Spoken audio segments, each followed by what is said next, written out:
That's why it's called TouchStarved. Only those of us who are TouchStarved would play something like this for sure. And if you too are TouchStarved, then this is a perfect game for you to enjoy with me. Let's go, I guess.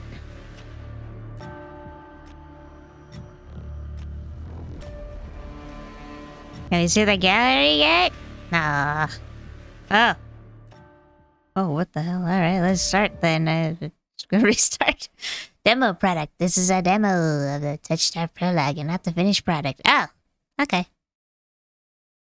It's intended for an older audience. Yes, this channel intended for an older audience. Contains mature content that includes limited blah blah blah blah blah. For I play nothing but fucked up games. So player discretion is advised, and so is viewer discretion. It's also advised if you accept the content warning, please click to proceed. I do. Okay, whatever.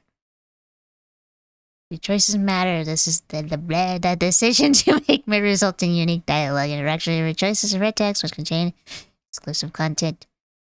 So try playing through the demo more than once and choosing different options. You might even uncover a secret ending. Oh, really? And remember, there are no wrong choices, only interesting ones. Choose wisely and save often. That's not gonna happen. I already feel kind of,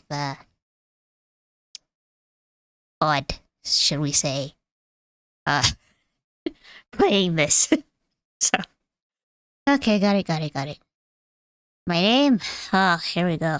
How clever, wouldn't you say? Choose your pronouns. None of your fucking business. Oh my gosh. I don't want to go full, as, but like at the same time. Stop. Just stop. This world began to unravel long before you were born. No shit. It began with fog falls, spectral mist bled from the seams where reality wore so thin and split. I almost said royalty. And from that fog emerged monsters. Inhuman beings with unnatural powers. Some possessed language and intellect. Others were mindless beasts driven by little more than a desire to slaughter. As cities fell and unrest spread, humans united in their fear while monsters thrived in the chaos. And then there's you. You're not even sure if you're human. You were born cursed, with hands that alter the minds of anyone you touch. Choose your backstory. See the unnamed fallen oracle. What did I say? Fallen oracle. You were raised as an oracle in a remote temple. This is loud. The priest claimed your touch bestowed enlightenment, but a visiting mage revealed your curse for what it is. Following the mage's word, you fled in search of the Cenobium.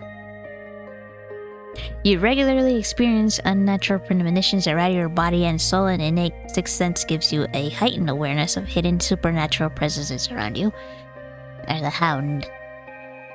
You release a hound, a forsaken thief. You were raised by society's outcasts, criminals who accepted you when nobody else would.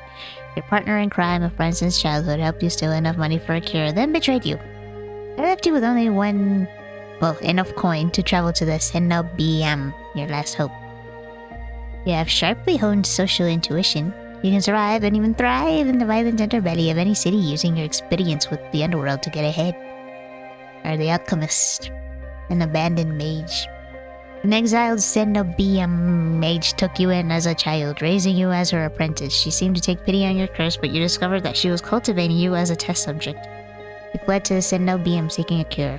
You are an experienced spellcaster with encyclopedic knowledge of alchemy, spellcraft, and history. With a little observation, you can identify the subtle effects of magic.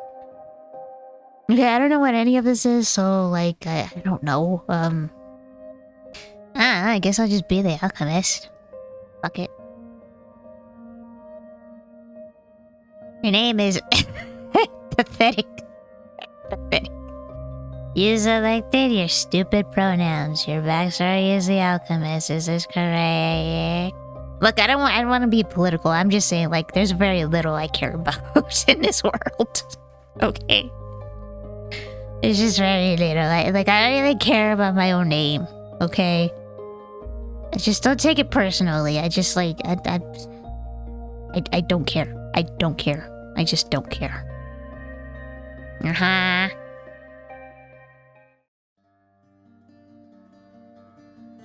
The wasteland stretches as far as the eye can see. There's nothing out here but death.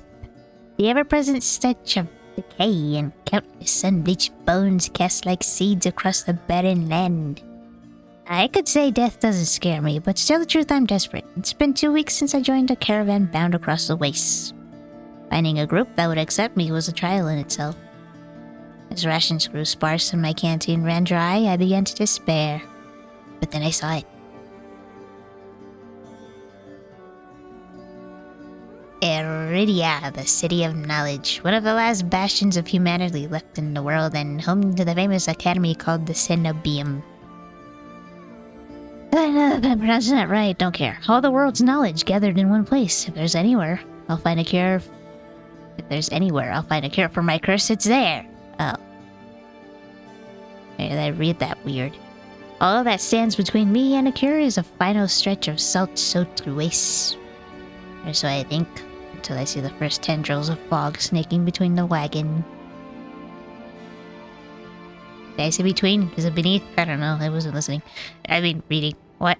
Is this fogball? My stomach sinks at the very whisper of it.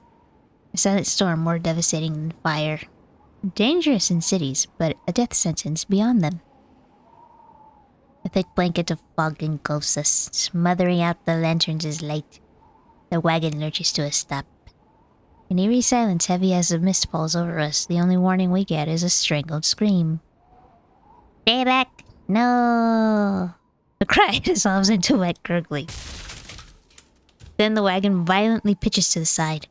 I hit the ground hard, the air punched from my lungs. When I open my eyes, adrenaline lends sudden, awful clarity to the carnage around me.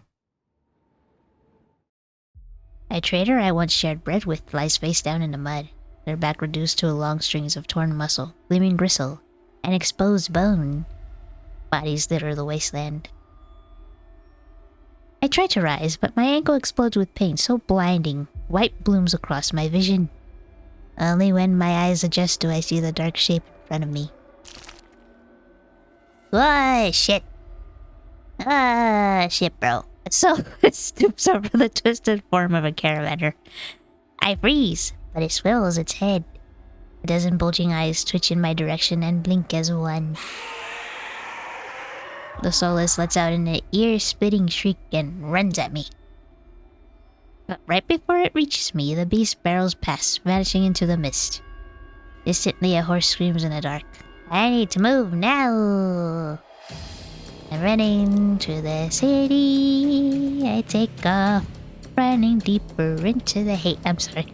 The fog is so thick that I fear I'm headed in the wrong direction until I see a thin pinprick of light emanating from the shadow of a spire. It's faint, but it's enough. I came too far to die here. Rapid footsteps echo all around me. I turn in circles, frantically searching the opaque mist for the source. Fog ball twists and stretches sound. Suddenly, the caravan's driver bursts forth from the fog. Our eyes meet too late. He slams into me, knocking me to the ground and slips in a patch of mud. What an asshole. The soulless falls on him as soon as he slows. It catches the driver by his throat and rakes his stomach with razor-sharp claws. He comes apart like wet paper, spilling intestines and viscera in a steaming tide. Fighting the urge to heave, I claw frantically through the slippery muck for a handhold. Shit. My hand catches on the jagged edge of a rib, jutting up from the water. Bandages unfurl around the gouge, tore deep into my palm. The pain's quickly forgotten when a hand closes around my wrist. Ah! Can you stand? Yeah, you are kinda cute. One of the travelers from the caravan leans over me. We need to run! I reach for my hand and I realize too late that my bandages have come undone. No, don't touch me. Sensation of their thumb brushing the back of my hand sends a shiver down my spine. All it takes is one touch. And in the space of a breath, my curse takes hold. Whoa, okay, wow. Their lips peel back into a deranged grin.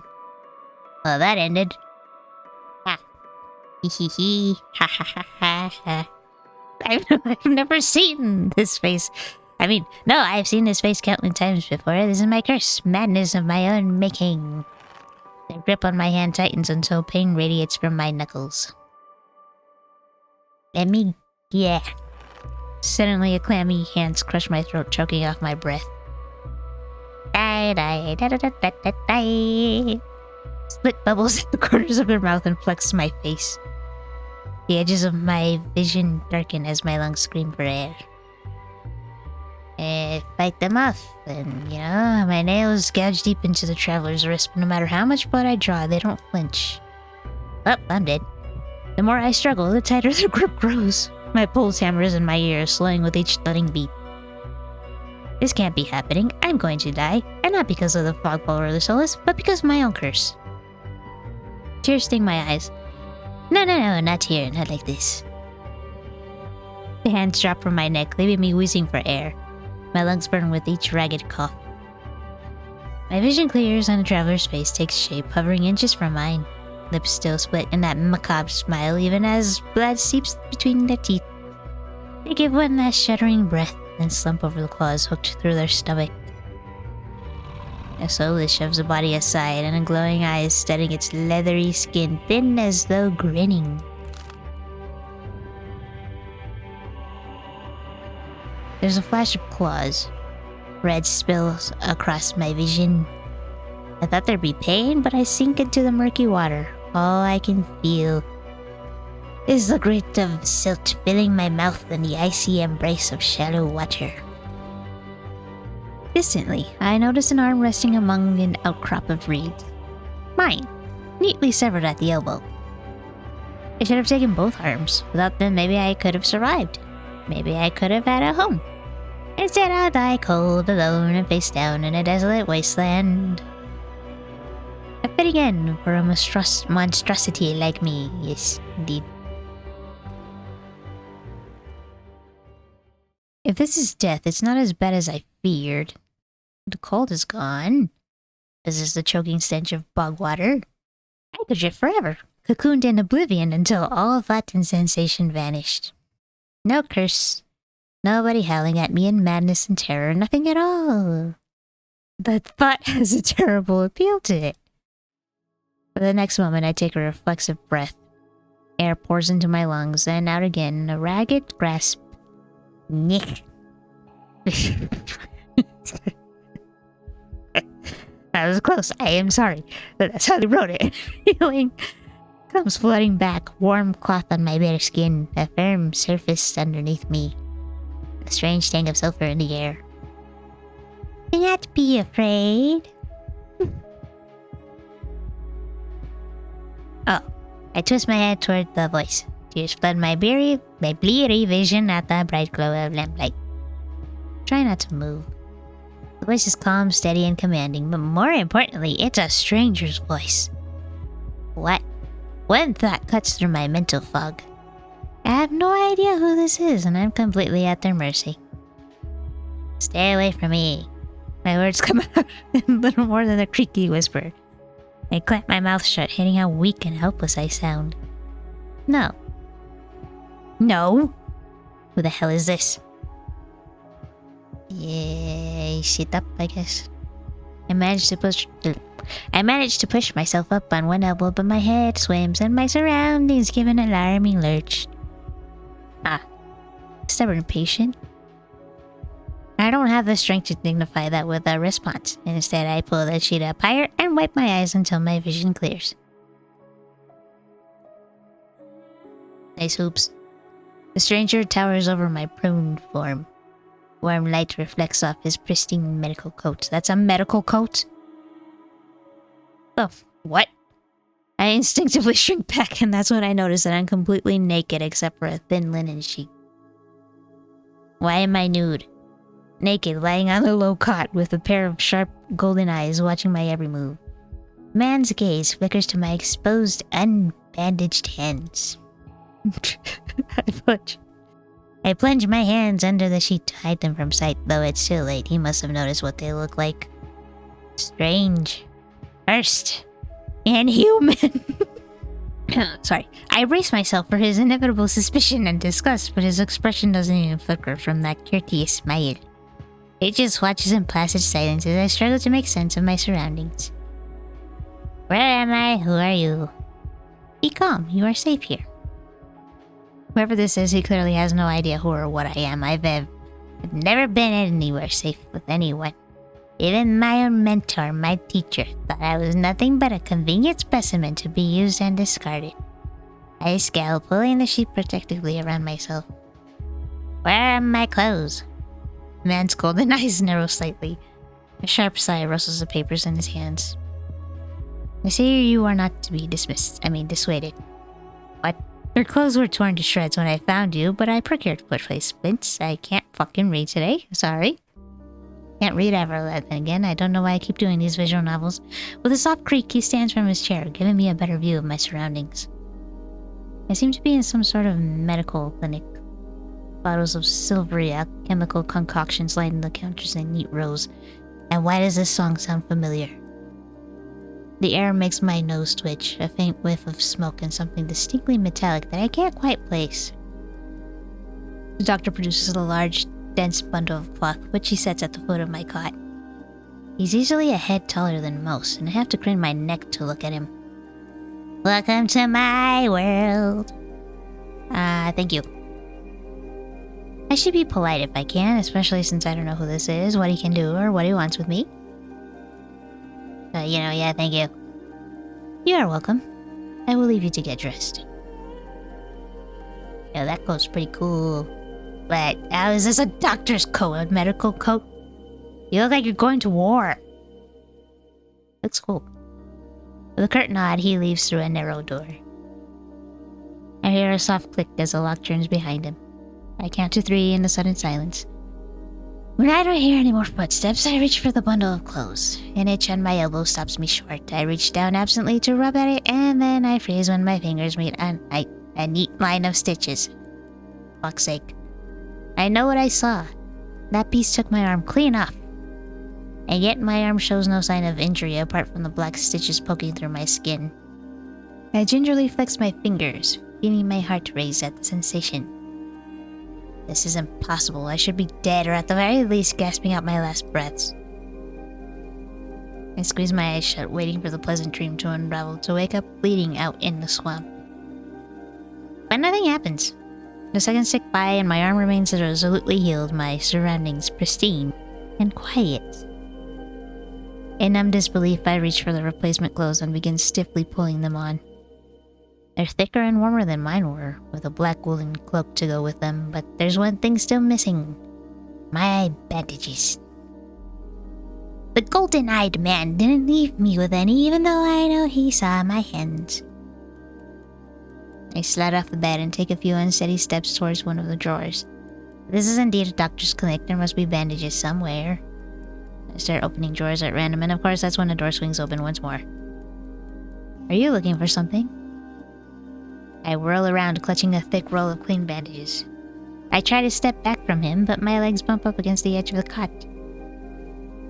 Your caution is understandable, though if I meant you any harm, you would know. That doesn't make me feel better in the slightest, but he makes no move toward me, so I quickly wind the bandages around my hands.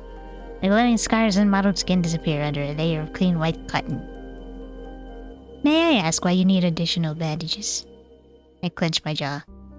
I knew it would only be a matter of time before he asked me about my hand, so the way he does it is strangely roundabout. Okay, all of these are basically the same thing, just you don't want to answer. I guess I'll just be like, I decline to answer. Well, that's a very personal question, and I don't really want to answer. Is that so? Surely you realize that I can only help you if you tell me what ails you. An involuntary snort of laughter escapes me. Where would I even begin? Would he even believe me if I told him? No. Best to keep my curse to myself for now and learn more about him first. Who are you? You may call me Kuras. Kuras. And where exactly am I? Iridia, which I assume was your caravan's destination. I can think of nowhere else for a group of travelers to go. Iridia. I made it to the city of knowledge after all. I should be relieved, but all I can manage is a vague sense of increasing unease. How did I end up here?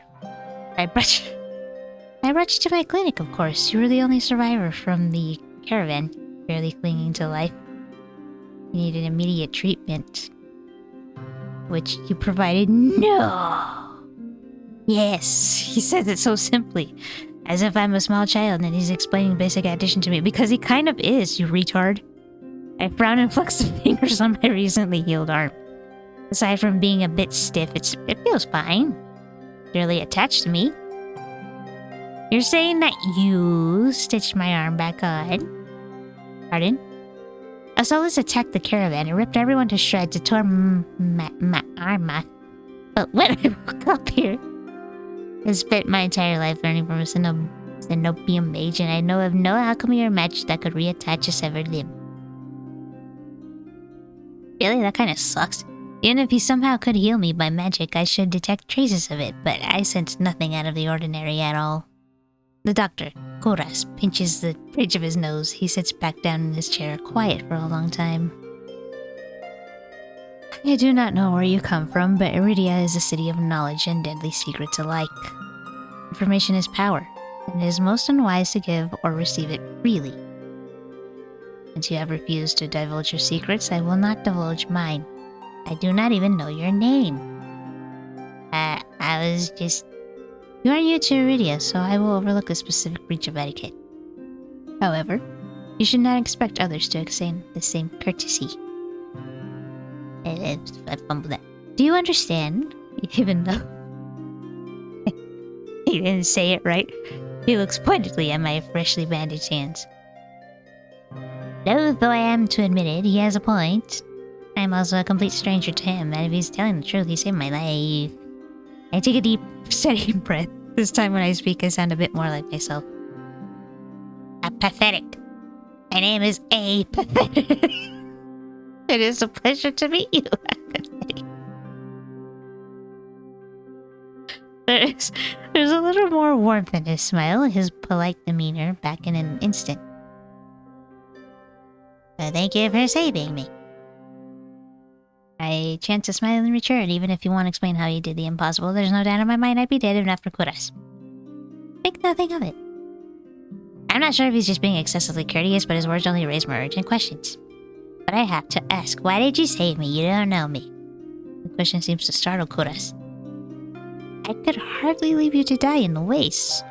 Assisting those in need is the very essence of a doctor's duty, dumbass. I've never met a doctor who also handed out free clothes. Where the fuck do you come from? My fingers find the edge of the cloak. There's a subtle but delicately embroidered pattern around the hem. I try not to think about what kind of price Kuras might ask for such well-made clothes. Alright, well, you know what, you got a point in there, and well-made clothes. No, I suppose not. Forgive my presumption, I rarely come across so fascinating a patient. I blink what it ages, eh? I simply meant that few would cling to life so resolutely or brave such a perilous journey to Iridia. I could not help being curious about you, Pathetic.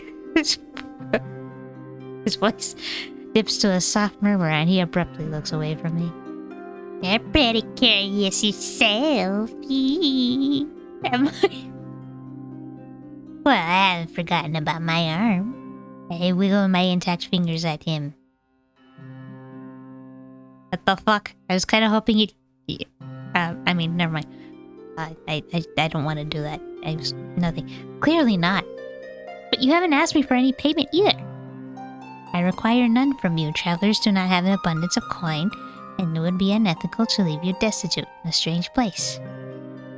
I fall silent, unsure of what to say to that. Nobody would help a horror like me for free.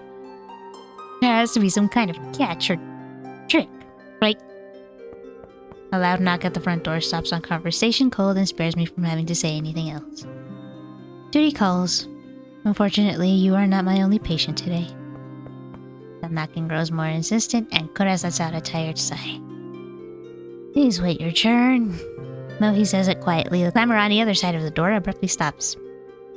Do you need anything before you leave? Apathetic. Between the soulless attack and my miraculous arrival, I'd almost forgotten why I came to Iridia in the first place. I need directions to the Cenobium.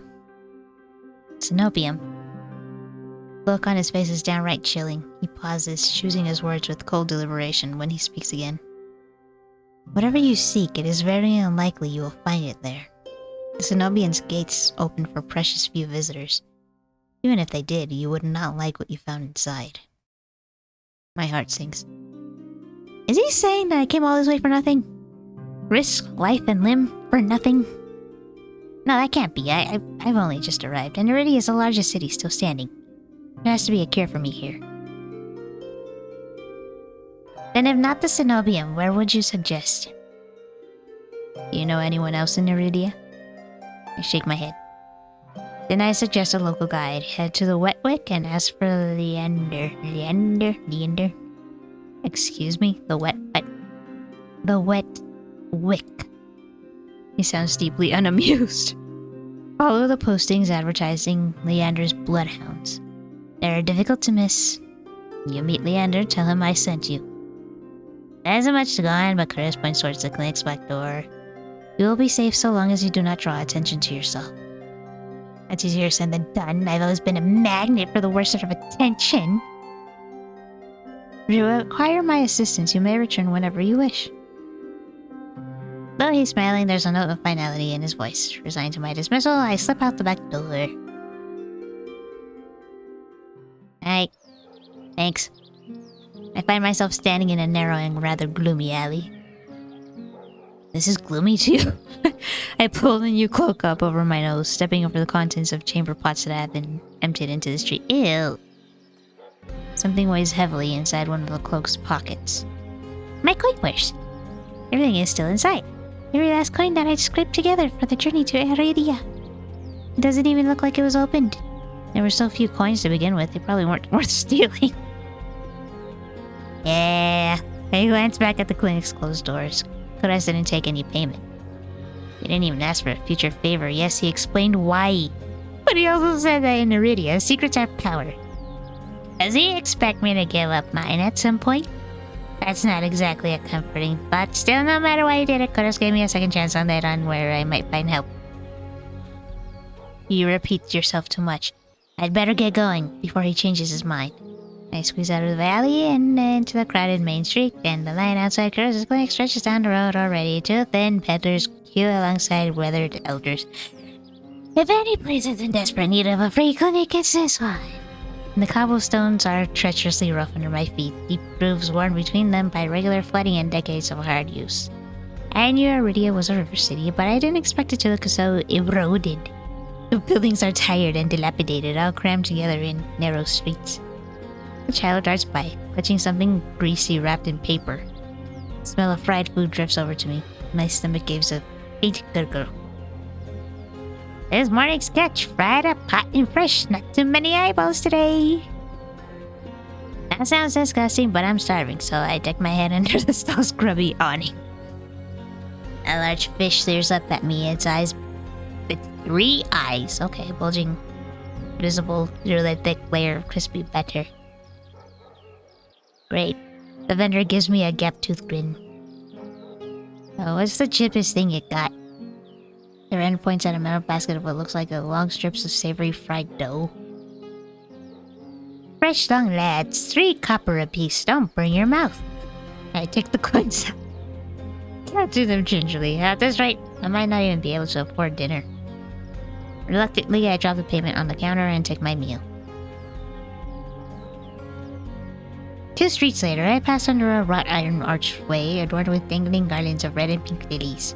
The buildings in this quarter are a dizzying riot of color, painted walls, and tinted glass everywhere I look, share red and pink curtains fluttering in open doorways, musical voices call out invitingly, and scent mingles with a bunch scent of flowers barely covering the salt and musk of warm bodies. This must be Iridia's entertainment district. I'm polishing off my food and dusting the crumbs from my hands when I spot a poster.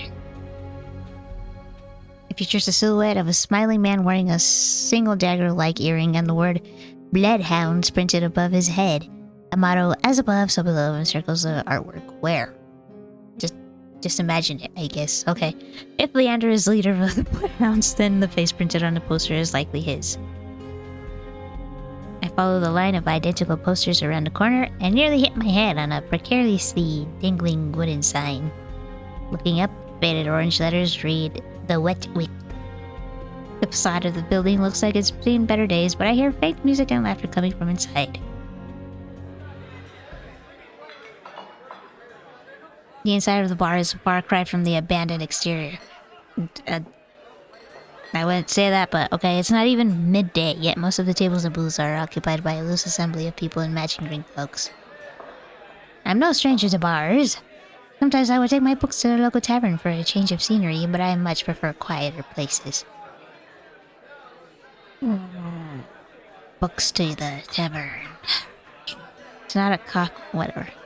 Sorry. Like, what the fuck? But anyway, a cursory glance doesn't turn up anyone with a dagger-sharp... with a dagger-shaped earring. I'm about to head towards the counter when a chant rises from the center of the room. Show! Show! Show! The remaining green cloaks abandon the bar and our booths to rush towards the center of the room in the sudden torrent. There's no time to move out of the way. I'm caught, swept along in the ale stench current. Hey! Chancy drowns out my voice. I thrash, throwing out my elbows as the price of bodies grow heavier. My hip knocks into a table. I grip it, holding on tight to steady myself, but the crowd has stilled. The chanting stopped. Hey! I didn't read that, I'm sorry. A pair of gilded boots? What? Seriously, you dogs again? Scattered laughter and cheers rise from the audience. I drag my eyes upwards. Why do you all look gay? A well-dressed man stands on the table in front of me, his broad shoulders framed by the thick lapels? Lapels of a trench coat. This really is the last time, alright? This time when he speaks, the audience falls silent, as though bewitched by his magnetic presence or rich, low voice. I can't really go that low, but whatever. And it's not rich. But nothing is as captivating as his smile. He beams at the crowd around him, a performer on his makeshift stage. Don't blink or you'll miss it. He laughs, and a dagger-shaped earring dangling from his left ear catches the light in a flash of gold. It would seem I have found Leander. He raises his hand above the audience and snaps. A flash of pale green light.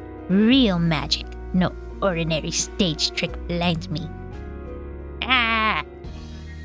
As the brilliance ebbs, my gaze refocuses on the mage towering above me. He flicks his wrists, and the magic spiraling around him coalesces. Delicate flower stem sprouts from between his pinched fingers. One by one, glowing lily petals spring forth. With a flourish, the mage presents the conjured flowers. I really shouldn't have done this. The audience bursts into clapping and cheers. My mouth hangs open, and not just on an account of the impressive performance. There was no incantation, no spell circle. I've never seen something so beautiful and intricate conjured so effortlessly. Leander must be an incredibly gifted mage. No wonder Kuras recommended him. Leander plucks the iridescent bouquet out of the air and turns into a slow circle, giving his audience a good luck. Now, who could use some good luck? Eager onlookers scoot closer to the table. Some reach for the lilies, while others whistle and call Leander's name. But his cool green eyes slide right over them, locking on me instead. Conveniently. How about you? My chest tightens. Every person gathered turns to stare at me. I take him. I reach out, all too aware of the way my fingers tremble as I carefully take the flowers from him. There's no weight to them, only a faint warmth that radiates from the stems. As soon as the flowers leave Leander's hand, their light dims. They fade away in a shower of opalescent light. To my surprise, Leander laughs under his breath. That's the problem with flowers, they don't last long, but they leave an impression, right? He grins at me and I find myself smiling back. Sure, buddy. Leander steps off of the table, dropping among the excited crowd with an audible clink. Alright, bloodhounds, get back to your drinks. Show's over. The green cloaks disperse at his command, returning to their tables and booths. Before I can make my way towards Leander, his eyes find me. He gives me a friendly wave, then beckons me over to the crowded counter. I manage to squeeze behind him, but there's so little room that his broad shoulder presses against mine. Against my broad shoulder. I tipped, but it doesn't seem to mind at all. This is your first time in Iridia? He says it lightly with a genuine air of curiosity. Do I stick out that much? No, but I'm certain I remember seeing a face as lovely as yours around Lowtown. My eyes flicker to the polished countertop. I'm not used to flattery, and being this close makes eye contact difficult. As if on cue, the bartender approaches us. Can I get you? Surprise me and add anything my friend wants to my tab. I wasn't expecting the generosity, but I have to admit I do feel a little thirsty after all that fried dough. I'll have what he's having. While the bartender leaves to fix our drinks, Leander leans his elbow on the counter. I'm close enough to notice the purple shadows under his lower lids. His eyes wander over me in return, but when they lock on my bandaged hands, a sour taste rises in my throat. Here come the questions. So, what brings you to the wake? Kara sent me. He pushes his hair back from his forehead, but immediately falls right back into place. Yixie. So it's about work. The bartender returns with a pair of glasses filled with what I can only assume is beer. I raise my glass and give it an experimental sniff. It smells faintly yeasty, but with an undercurrent I can't quite place. A quick sip confirms my worst suspicions. It's awful, somehow briny and sour in a way that reminds me of pickles. But any thought of complaining dies the moment I look up and see Leander taking a deep swig from his glass. He lets out a satisfied breath. How can I be of assistance? I need to get to the Cenobium. The Cenobium? What the fuck did I just say? As soon as the word Cenobium leaves my mouth, the entire bar falls silent. What did I say? Did I say it wrong? Did I accidentally say a slur by pronouncing it wrong? Bloodhounds twist around in their seats to gawk openly. Finally, an especially drunk one speaks up. The hell are you bringing up the Cenobium in here? Throw him out, this is Bloodhound territory. The vitriol catches me off guard. From the angry looks thrown my way, it's clear I've broken some unspoken rule just by mentioning the Cenobium. Cenobium? When I glance at Leander, he's drinking as though he hasn't noticed the uproar. Only when he catches me looking does he lower his glass. He's trying to be like, I don't know him. I don't know this bitch. For the love of... He drags a hand down his face. Hey, keep it down, will you? This is a business. I tense, expecting an argument, but the outspoken bloodhound silently returned to their drinks. Only a handful continued to watch me warily. Sorry about them. The Cenobium's a bit of a touchy subject in these parts. Mix in enough drinks and, well, you saw. How about we continue this outside? When I give him a terse nod, he pushes away from the bar counter.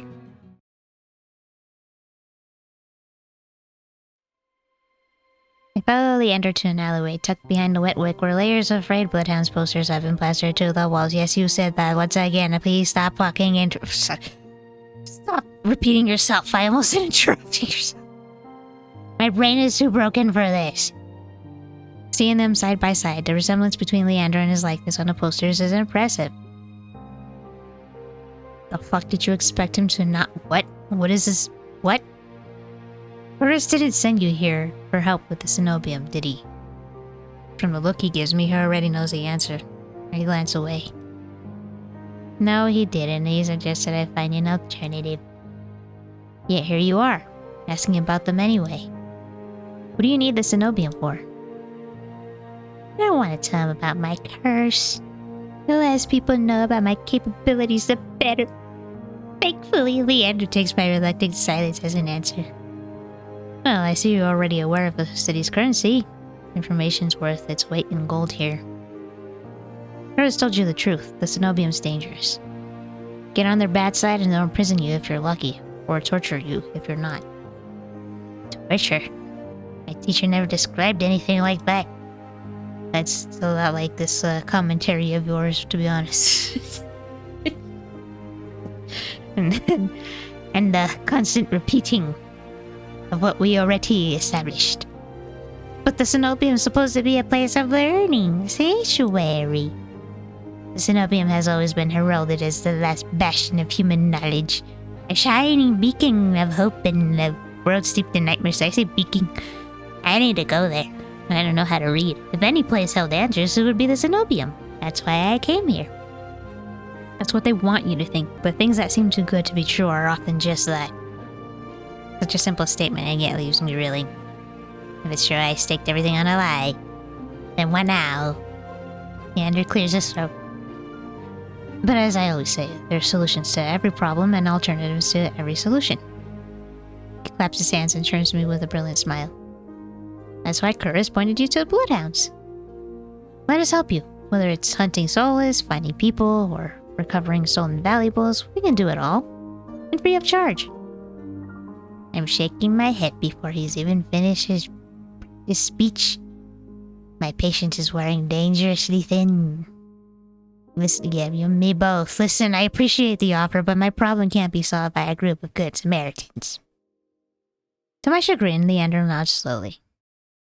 Then your problem must be fairly serious, and if the Cenobium's your first choice, you're searching for a magical solution, aren't you? And my eyes widen, he nods along as though he suspected all along. Okay, I'd be happy to help you out. That is, if you'll tell me what ails you. Leander might not work for the Cenobium, but if his show was any indication, then he's stronger than the mage who raised me. Not gonna do anything about my curse, but maybe... I'm silent, plagued by indecision. I don't know if I can trust him, but it's not like I have any alternatives. I hate to admit it, but this could be my only path forward. My confession comes out in a pained whisper. I cursed. Cursed? Oh, now I'm very curious. What kind of curse? Something ancestral or more recent? He looks me up and down, taking in my face, my eyes, and finally my hands. It's your hands, isn't it? I wait until I'm certain my voice will remain steady before answering. What, do I have bandages everywhere else? Yes, of course it's my fucking hands. My touch is dangerous. It changes people, hurts them. Before I've even finished, Leander begins taking his glove off. He tugs his left hand free and flexes his fingers. Let's see it. He offers me his hand, and a prismatic flash of magic ripples across his palm. An enchantment for protection, but I'm already shrinking backwards. I can't. I don't care how confident Leander is, I can't bring myself to hurt him. To see his kind, sexy face twist into a mask of madness. Believe me, this isn't an ordinary curse. I'll be fine. Perhaps where you come from, your affliction was strange and one of a kind. But spend a year in a city, you'll see 1,000 curses and thrice as many cures. Do you really think Kyrus would send you here if I couldn't handle it? How should I know? I only met him today. You're as good as any mage in a Cenobium. Better even. If they can help, so can I. You don't know what you're asking me. I'm asking you to trust me. I look from Leander's outstretched hand to his confident smile. Then with a sharp breath, I begin winding the bandages from my hand. Fine, but if you lose control, don't say I didn't warn you. You can sign me up first if it makes you feel better. Oh. You know. You're offering, yeah. With each joint I expose, I grow more and more certain that this is a terrible idea. What? Ready when you are. If he's bothered by the way my hand looks, he doesn't show it. My fingers hover shakily over his palm. 3, 2, 1. Touch. I tap his palm once as quickly as possible. Barely more than a brush, but that's all it ever takes. Oh my gosh!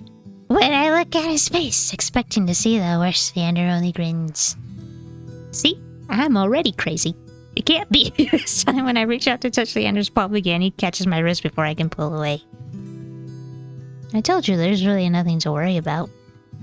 He trails off when my thumb brushes the soft skin of his inner wrist.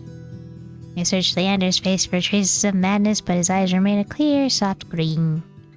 Color rises in his cheeks, but he remains still for the very subtle bobbing of his throat. Except for the subtle bobbing of his throat. What? Neither one of us speak as I trace the contours of Leander's palm, lost in an awareness I wasn't prepared for. I have been with other people. Kissed them, been embraced by them, and more, but not like this. You sure don't fucking sound like it. My fingers, long deprived by years of bandaging, picked up every single detail. The grooves of his palm, the smooth shell of his nails, the pulse of his heart. For as long as I've lived, I've never been able to hold someone's hand. Not without dire consequences.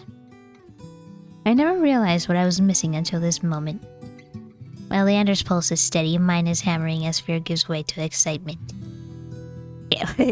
Keep touching him. My hand glides over Leander's wrist and up his forearm where smooth skin abruptly gives way to this raised scar by the edge of his sleeve. He's got more scars? It matches the one that runs from his collar to cheekbone. Could it be the same wound? Damn, bro. I glance at Leander's face and his lips part as he considers his words before speaking. Am I the first person you've been able to touch like this? You virgin is. My hand goes still in his arm. So far. I'll admit your touch does make it somewhat difficult to stay level-headed, but not due to your power.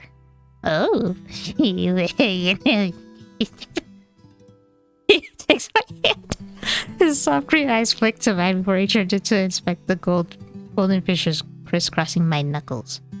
What? Look, we match. He points at a golden pin on his coat collar, and I give him a small smile. Yeah. I draw my hand back and take a steadying breath. My head feels as though it's been stuffed with cotton. Habit alone guides me through the motions of rewrapping my hand, although my fingers tremble too much for the bandages to lie flat. I can't believe that worked. Is it this easy to get laid? May I ask your name? I'm apathetic. In apathetic. You were right to hide this from me, apathetic. Curse of yours. Not like anything I've ever dealt with. I can tell you're discreet, but you'd best not go showing that off to anyone else. I didn't plan on it. Are you staying in Lowtown? I pause. Room and board was something I hadn't yet considered. I don't know. Let's get you properly settled then.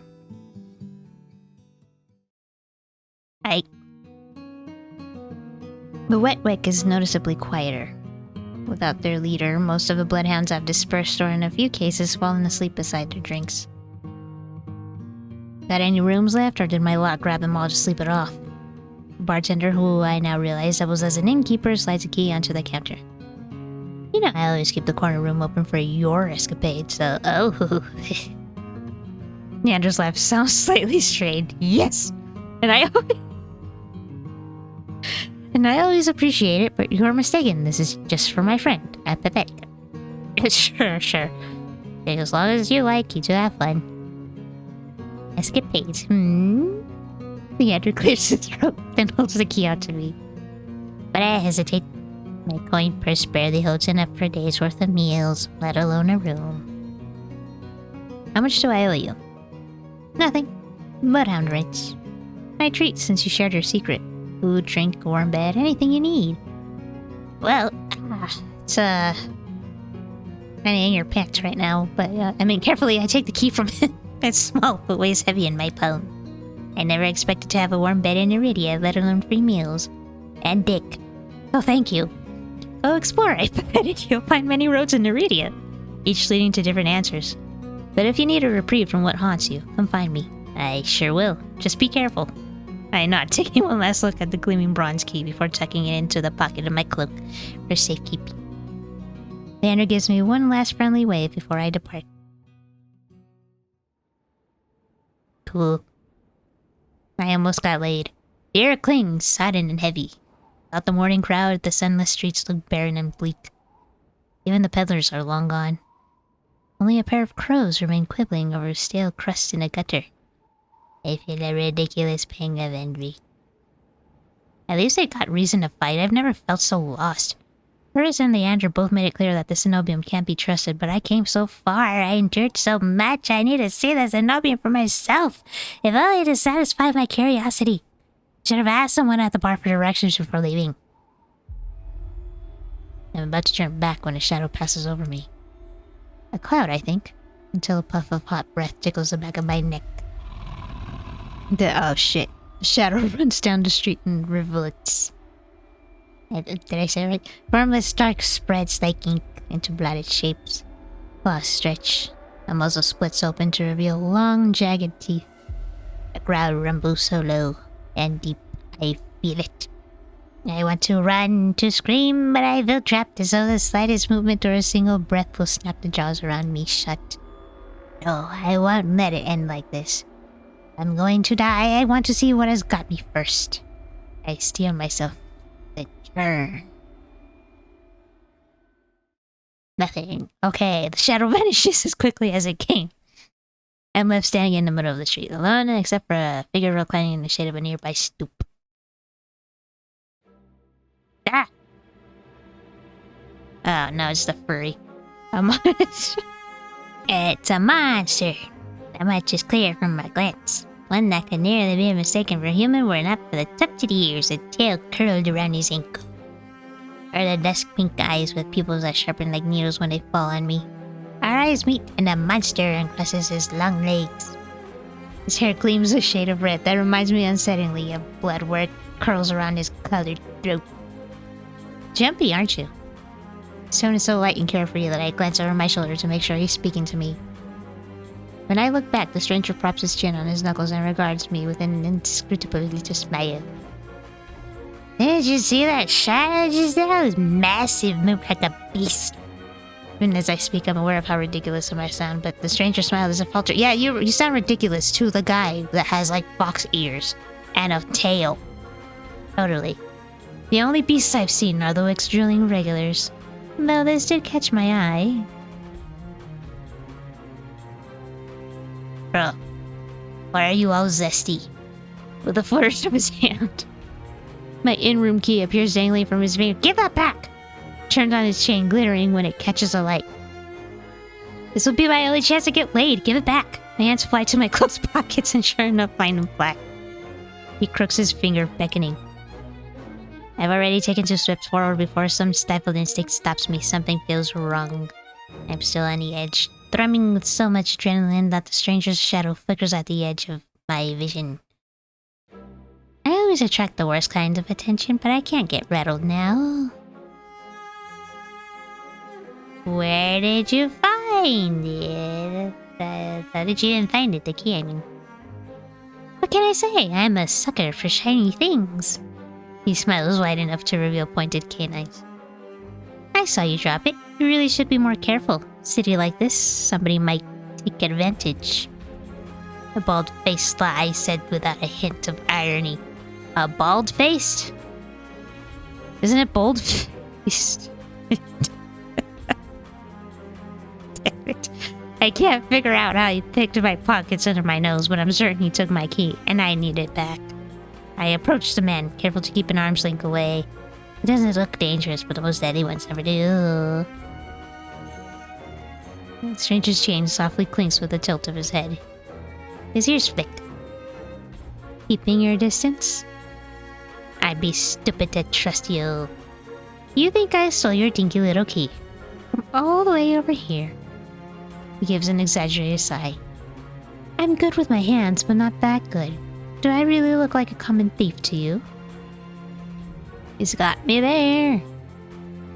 What? The sheer fabric of his sleeves alone would be too expensive for most street thieves. Hell, his shoes look like they cost more than I spent traveling here. And then there's a shop behind him. No matter the city, parted pink curtains only ever mean one thing.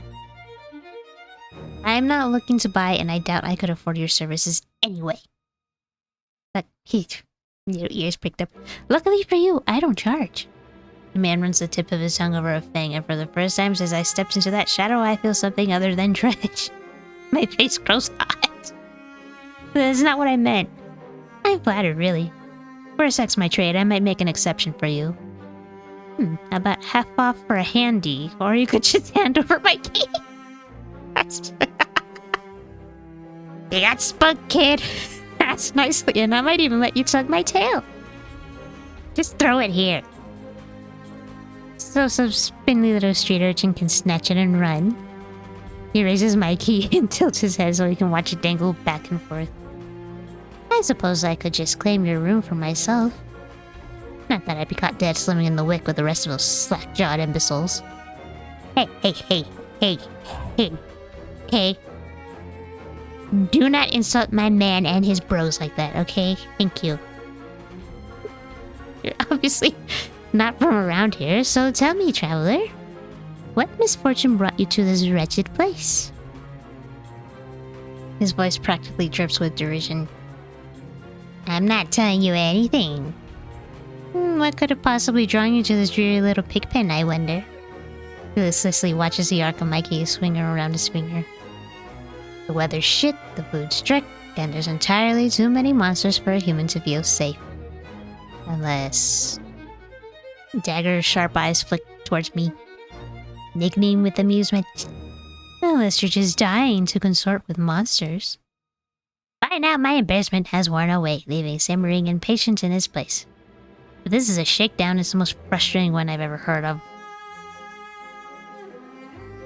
I'm just gonna turn you down, buddy. I'm sorry, you're not really my type, but I have your ears. They're so cute. But you're not my type.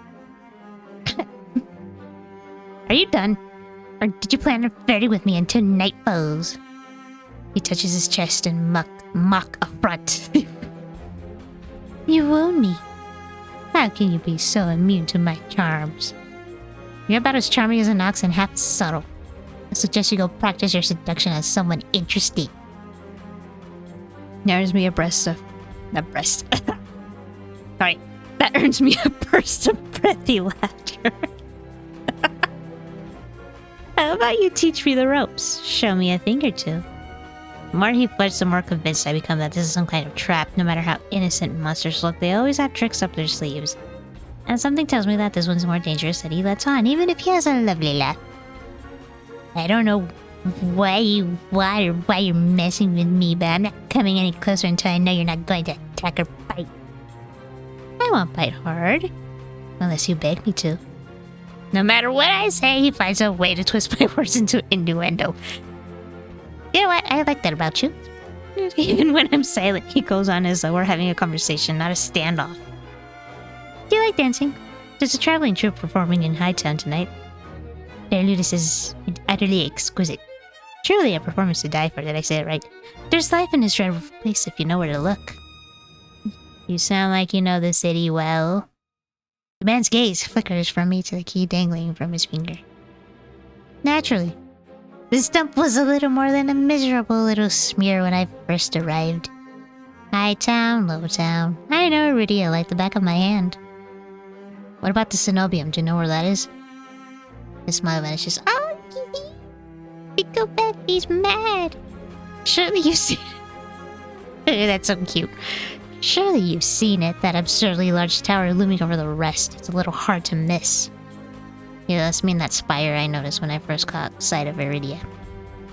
The cenobium's overrated. Forget about it. I can show you things those stuffy boars in our lip-dick tower couldn't even dream of. I've already got plans. With Leander. Oh? Have you some pressing matters at a cenobium? Lunch dates with the librarians? Tea time with the most esteemed abbess? That's my business. What's it matter to you? I square my shoulders, any amusement bleeds out of him. Your loss. The stranger, finally bored of his tedious game, extends his hand towards me. The key rests on his palm, neatly dividing skin and leather.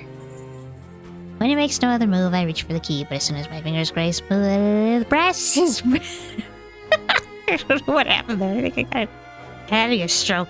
But as soon as my fingers graze smooth brass, his hand springs shut around my elbow. Hey! He yanks me down and I stagger, my soul slipping on the steps. For a sick moment, I fear my bandages will unravel under his touch, but He's careful to not disturb him, even if his fingers dig into my arm. I knew I smelled blood. You reek of death and the road. And that fucking doctor. His voice, once silken, lowers to a smoky growl. The shadows around him see then boil as he pulls me closer. And something else. Sorry.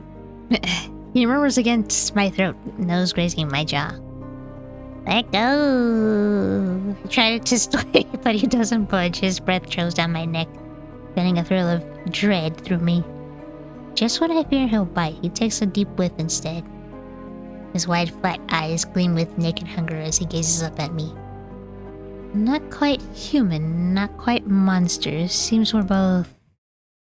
Veer? Is it Veer? The stranger's ears flatten, then he releases me with a short breath. I yank my arm back, massaging it where his grip left grooves and bandages. The stranger twists around to watch a woman duck out from the curtains behind him. Her Zenobium uniform is nearly identical to the one my mentor kept tucked away in her closet.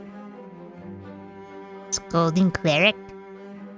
I leave you for 10 minutes and you're making trouble again. Will you quit harassing the tourists? The stranger... Here, I guess. I take it, rolls his eyes and flashes at the cleric a withering smile. So suspicious. Can't you see this is a friend of mine? A natural liar. He grins at me and his tail swishes minutely. The woman purses her lips at me, clearly unconvinced. I open my mouth to correct him, but Veer cuts in. I was graciously offering my dear friend some free advice. Though his voice remains light and cheerful, his expression darkens. Danger's drawn to you like a moth to flame.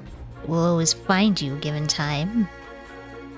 The woman clucks her tongue as though she's heard her recital 102 times. Word of advice. Don't take free advice from lazy foxes lounging around in the streets. This clerk would sell water to a drowning man for the sheer enjoyment of it. She shrugs off a wilting look from Veer. Oh please, any friend of yours knows it's true. Now hold still. Veer rises gracefully at her approach. He pushes his hair aside so it drapes over one shoulder, exposing the long line of his neck. And suddenly it dawns on me that the jingling I heard earlier wasn't coming from the harness attached to his collar, but a leash. Oh, you're doing that, huh? A heavy iron chain wound around a hitching post and padlocked to the back of his collar. Veer posed deliberately to hide his leash from me. A woman produces a key ring from her pocket. Did he give me my key back? Rifles through a dozen identical keys before selecting one and slotting it into the lock. Come on, unless your friend's tagging along on our merry little soulless hunt. There's hunting for solace inside the city. Words momentarily fail me, and I cannot pronounce them correctly. The woman regards me with a polite, if tight smile before marching down the stairs. Veer lingers. He stretches his arms over his head with a yawn, and I try not to stare at the way his stomach flattens when he arches his back. Okay. What? Your little secret's safe with me. Try not to get yourself killed. Veer hops off the stoop and bounces after the woman. His tail sways merrily as though he hadn't just lied and threatened me. Did you try that thing I mentioned? The Levincianat? That the one where you take 3 fingers and... Actually, don't tell me. No, it's disgusting. Veer's airy laughter echoes down the street. It's only after he and the cleric have vanished from sight that I realize I am missing something. Wait! Reflexively, I shove my hands into my pockets and find it, the room key. Oh, good. I pull it out of my pocket and raise it till I just be sure. A nagging feeling distracts from my relief. I don't know what Veer's game was or what he waited for me. All I know is for certain that Zenobium saw fit to leash. I'm afraid I could share if that's what his vague warning meant. Let my eyes drift skyward past the lanterns gently swaying in the breeze, the Zenobium faintly visible through the haze. Just one glimpse is all I need, then I can put this all behind me. This time the key goes into my coin purse for safekeeping. Can we please wait for Leander now? Easy enough to follow the sluggish river that splits Iridia in two. The colossal bridge arches over the dark water below. I cross as quickly as I can, climbing ever uphill toward the distant tower. For fuck's sake, I can't do this. Hours later, legs aching, sweat beading on my forehead, I finally find what I was searching for. Zenobium of the luminous void. It stands at the highest point of Iridia, surrounded by cold white walls. Well, it's kind of pretty. Well-dressed people stroll down the walkways, paying no attention to the massive tower in their midst. I'm the only one standing before the gates. I crane my neck up, until the top of the Cenobium Tower disappears into the clouds overhead. The gates are so heavily enchanted that even standing near them sets my teeth on edge. Alchemically reinforced locks, invisible sigils of alarm, and who knows what else.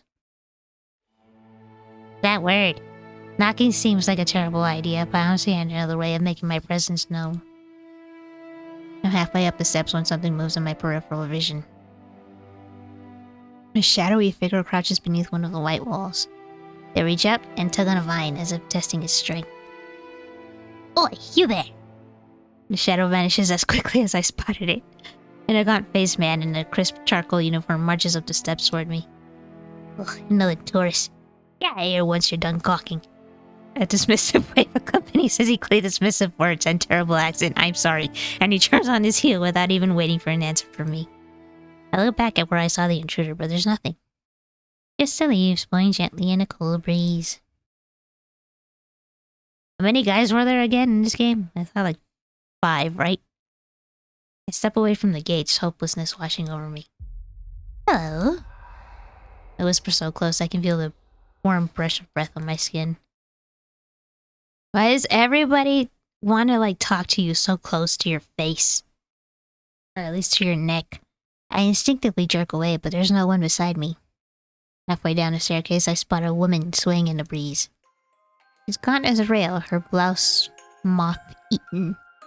I'm unable to take my eyes off her, not because of the way she smiles too widely or the way her tousled braids look unbrushed for days, but because her eyes shine a vibrant, unnatural crimson. I'm both entranced and unsettled by their subtle glow. These days, you need a miracle to get in there. I'm sure how to respond to her, even if I should.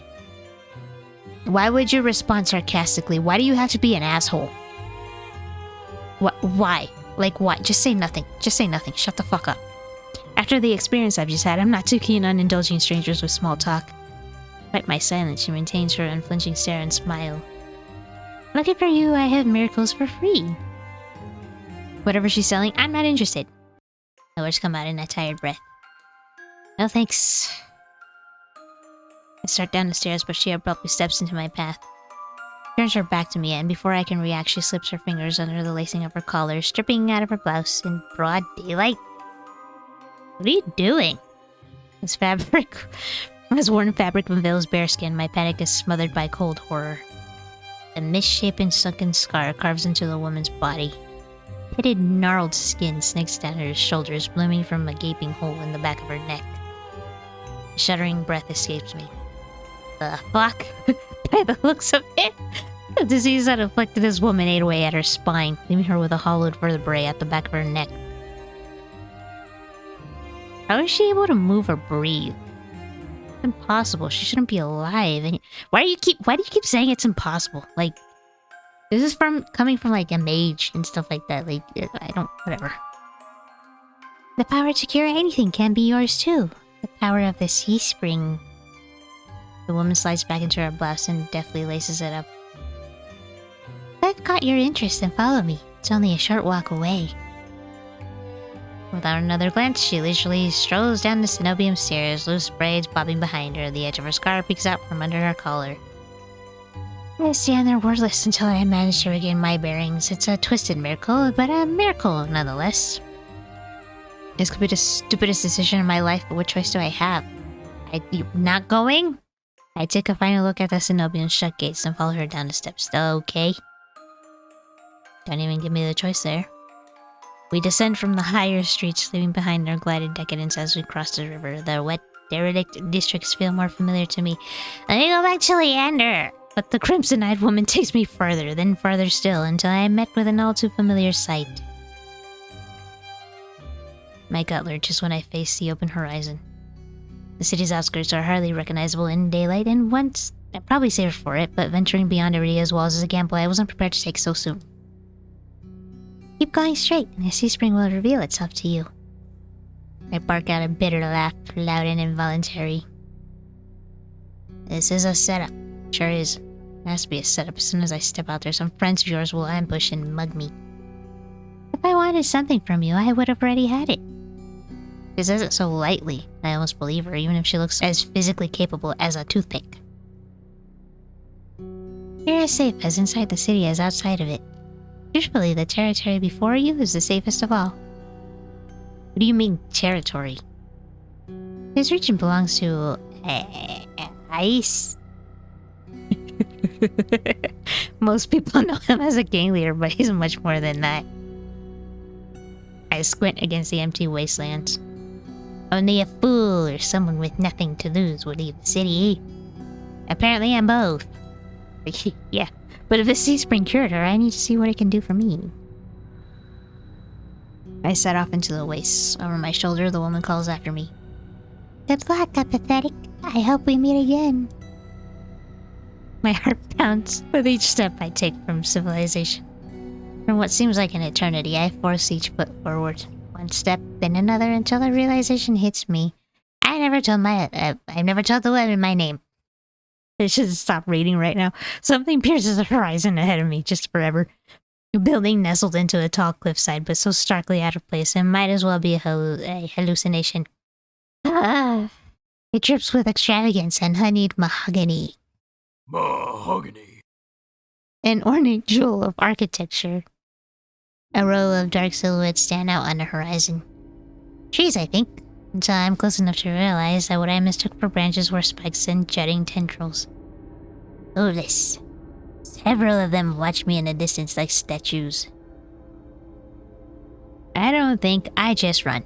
Exploding into a messy sprint, I push my legs as fast as they'll take me towards that decorated building. Flashes of last night chase me. The gushes of blood and screams of death, the smell of burning flesh and sour bile. I can't go through that again. I won't. The next thing I know, I'm dashing up wooden stairs and crashing through towering double doors. I gasp for air, my lungs burning from exertion. I'm desperate to be safe, but when I process my surroundings... It's more hellscape than sanctuary. Whoa, shit, where are we? Blood flows all around me, overwhelming my vision with a lurid, unholy red. Instinctively, my hand leaps to my mouth. But the rotten stench of blood never comes. Instead, a smoky scent hangs in the air, sharp and spiced. I swallow thickly, convincing myself that it's not as gruesome as it appears. This has to be the sea spring, the place that grants miracles. Pulling my eyes away from the pool, I take in the rest of my environment. Pillars flank me, blanketed in written notes, seating pillows scatter the floor, a rusted kettle sits nearby. Someone must live here despite how eerily empty it is. I'm just gonna call out. Hello, is anyone here? Hello. I press it goes across the cavern without response. I approach the paper-covered pillars. Maybe something here can tell me more. I reach for... the closest one, I guess. I reach for a note in front of me. It reads, Dear Mother, don't cry for me. I'm sorry I didn't say goodbye. But we'll meet again in another life. I love you very much. From Iris. Yes, if you ever see me, never speak to me again. What? It's written in perfect cursive. I've never seen such beautiful handwriting. Before I can ponder it further, a sharp chill runs down my spine. Something's watching me. Damn, I forgot the lyrics. Something privacy. I quickly set the note back, my eyes darting from the wooden deck, but it's still empty, vacant. Finally, I look towards the sea spring. That stillness hides something deeper, something wrong. Hey!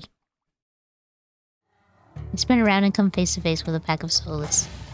They chitter and growl, tendrils and spikes flaring threateningly, all different sizes and species, but sharing one identical trait: glowing crimson eyes. I try to back away, but my heel teeters over the sea spring. I'm cornered. Watch your step, it's deeper than it looks. That voice again. At the sound of it, the soulless freeze, their snarls quieting. Oh. Like, we always start at the crotch. I search for the voice source and find it above me, lounging in the rafters. Oh, it's a little demon. You look lost, little sparrow. His gaze is a violent crimson. When that sears through me, leaves me feeling raw, exposed. Same eyes I've seen over and over. First with a scarred woman, now with the soulless circling me. All bound by the sea springs blood red. In the shroud of darkness behind him, shapes like massive tentacles twist and coil around the wooden beams. I can't focus. The soulless growls ring in my ears. They're not advancing, but that could change at any second. Panic rises in my throat as I struggle to track them. Hey! Eyes on me! My stomach grows as I turn my eyes away from the soulless. Don't ignore someone who's talking to you. It's not polite. For a moment, anger knocks my fear aside. Who is this bastard? Sexy, sexy bastard. Sorry, I'm distracted. I'm kind of distracted by the soulless about to maul me. Only on my command. You call him bastard? Don't call him bastard. Come on. I scanned the soulless again. They really aren't attacking, posturing more than anything else. You tame them? Power of the sea spring. They're hungry, so they might bite. You could give me a reason to stop. How about I didn't do anything wrong? Trespassing. And that's punishable by death. He gives a non-committal shrug. I called out earlier to see if anyone was here. We were supposed to play hide and seek. Oh, wait, were we supposed to play hide and seek? Didn't hear you. My voice stops in my throat. This man's terse coolness is both infuriating and terrifying. I rack my brain for a way to defuse the situation. I need help. I need dick. Okay, fine, I need help. I thought the sea spring could cure me somehow. My voice wavers pathetically. Well, yeah, that's my name.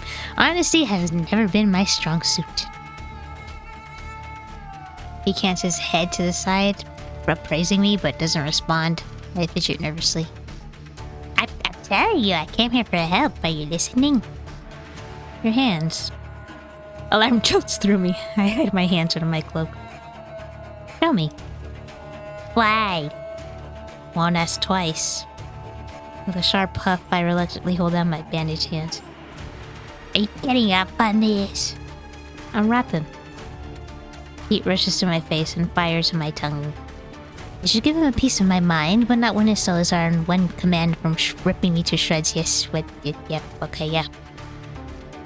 Sorry, your stupidity, I think, is not helping me read this right. Like seriously. Just protagonist is kind of dumb. Anyway, no matter how much I will myself to move, my body is frozen in place. I stand there for a long, agonizing minute. My hands are now trembling. When I finally raise them, I know the skin beneath the wrappings all too well. The hideous, unnatural flesh I've grown to despise. I grip the edge of the bandages. Stop. I'm tied. With a fierce sigh. The man slides off the beam and lands with a thud that shakes the panels underfoot. He's a monster. With an imposing figure that towers over me. I couldn't tell how tall he was before, but he's big. Illuminated by lantern light. His features are stronger, sharper. He's got the little... It's gonna hurt. Little clinks of metal accompany each of his footsteps. The closer he gets to me, the faster my heart hitches. What does he want? Is he going to kill me? I step backwards. His outfit kinda cool. And I find nothing to set my foot on. I'd forgotten my back was to the sea spring. I fall right before a warm hand catches my lower back. I'm hovering above the sea spring, the scent of smoke and leather enveloping me. Oh hey. Blazing crimson eyes pour into mine. Told you to watch your step. Why are we still calling him bastard? Rude. I'm too stunned to muster a response. Like I weigh nothing. He guides me back to solid ground and steps back. Following a subtle gesture from his fingers, the souls around us disperse and relax. The shift in her demeanor is so abrupt it gives me whiplash. The enormous tentacles are no longer in the rafters, though now I doubt I ever saw them at all. Either way, I exhale a breath of relief. Thanks. As focused on me as he was before, the monster pays no attention to me now. He kicks some seating pillows out of the walkways, checking the contents of the kettle with a scowl. Sudden disregard is almost insulting. So that's it? I'm not a threat anymore? Never were one. Then why'd you threaten me? People get honest when they're afraid. In other words, he was messing with me. I like him. I drag a hand over my face, exhausted by the fact that this is the second time a monster has provoked me today. You're ice, aren't you? Depends on who's asking. One of your friends told me this was your territory. She also said you were a gang leader. There's no one else here. What do you mean? We just... Okay. You know, instead of apathetic, I probably should have called you a dumbass. There'd be more people. Ice picks up the kettle and walks to the edge of the sea spring, then dumps out the contents into the endless ride. Gang took a walk. His pleasant smile stretches across his face, ear to ear. Then in an instant it drops. I get the sense that I shouldn't ask about his gang again. He said he came for help. Depends, can the sea spring occurs? Probably. You mean you don't know? Nope. He shakes out the empty kettle and starts collecting stray cups, tidying up. My frustration builds. I narrow my eyes at him in a questioning glare, then I'm going back to Leander. When he notices, he returns with an amused smirk. Are you being irritating on purpose? Are you? Listen, Sparrow, the sea spring can cure anything. Nothing's stopping you from trying it yourself. What do I have to do? Drink. I have to drink from the sea spring?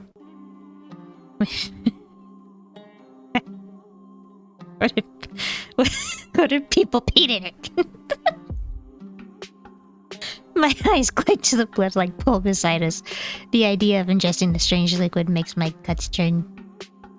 As if I'm averse to elixirs or concoctions. I've made my fair share of them, but one misstep and you can easily meet with a fate worse than death. Surprise! Always. Ice taps his temple with a finger. You lose it a little bit. That's already done. Might have already beat it to the punch, yeah. My humor earns me an amused fanged grin. It's a little different. When you drink from a sea spring, you forget who you are. Your mind combines with everyone who ever drank before. Humans, monsters, soulless. One big happy family in your head. My blood runs cold. I've heard of this before. Group minds. Some legends suggest that independent minds can be physically linked together through a strong enough catalyst. Never been done before. But something tells me that this is real. Are you sure? Anyway, even if one thing doesn't add up. Your eyes are red too, but you obviously haven't forgotten who you are. Before I can finish my sentence, Ice strides past me towards the entrance. Time's up. Let's finish this later. Well, Ray, you barely told me anything. Came on a bad day. I've got somewhere to be. There are still so many questions burning on the tip of my tongue, but my frustration spills out before any of them. I was told to come here for help, but instead I get threatened and kicked out. You're joking, right? That's your tone. I'm nice, but you don't want to ruin the host's mood. My skin prickles. The feeling of being watched washes over me again, and my eyes start back over to the sea spring. A lone ripple dances on the quiet surface. I take Ice's advice and clap my mouth shut. Ice approaches a nearby Solus, a lanky dog-like one with 6 legs and a crown of tendrils. Several sets of crimson eyes adorn its side. I see. Its forked tail wags rapidly when Ice squats beside it. He runs his fingers through the tendrils, scratches its chin, and pats its head. A gentle smile plays across Ice's lips. The affection he holds for Solus is painfully clear. I tip my eyes away, my stomach fluttering at the tender sight. getting dark out, so this pretty girl will guide you back. Following a short whistle from Ice's lips, it trots over to the entrance obediently, tail swaying. I watch Soulless warily. Pretty is not a word I would use to describe it, and the idea of it protecting me sounds absurd. If I decide to drink, how should I find you? Find someone with eyes like mine. They'll point you in the right direction. But think it over. Once you drink, you can't go back. So that's a process, but I give a small nod. At least I know I have another option for cure, as disturbing it may be, and also another option for dick. I follow the Soulless at a measured distance, and watch it nudge the giant doors open with ease. When I'm about to cross the threshold, I sneak one last glance behind me. My heart skips when I meet Ice's eyes. I'm about to snap my head away. He just flashes me an easy smile. Till next time, Sparrow, I'll buy you a drink for scaring you. I don't trust myself to do anything but respond with another curt nod. Hooray! That's... Outside, more Crimson-Eyed Soulless scuttle about. I just believe it's the same threatening pack from before. They chase each other in circles, roll around in the bog's mud. They pay no attention to me as a dog-like one escorts me away. It's an uneventful trip. Sometimes the Soulless looks over his shoulder at me to make sure I'm still following.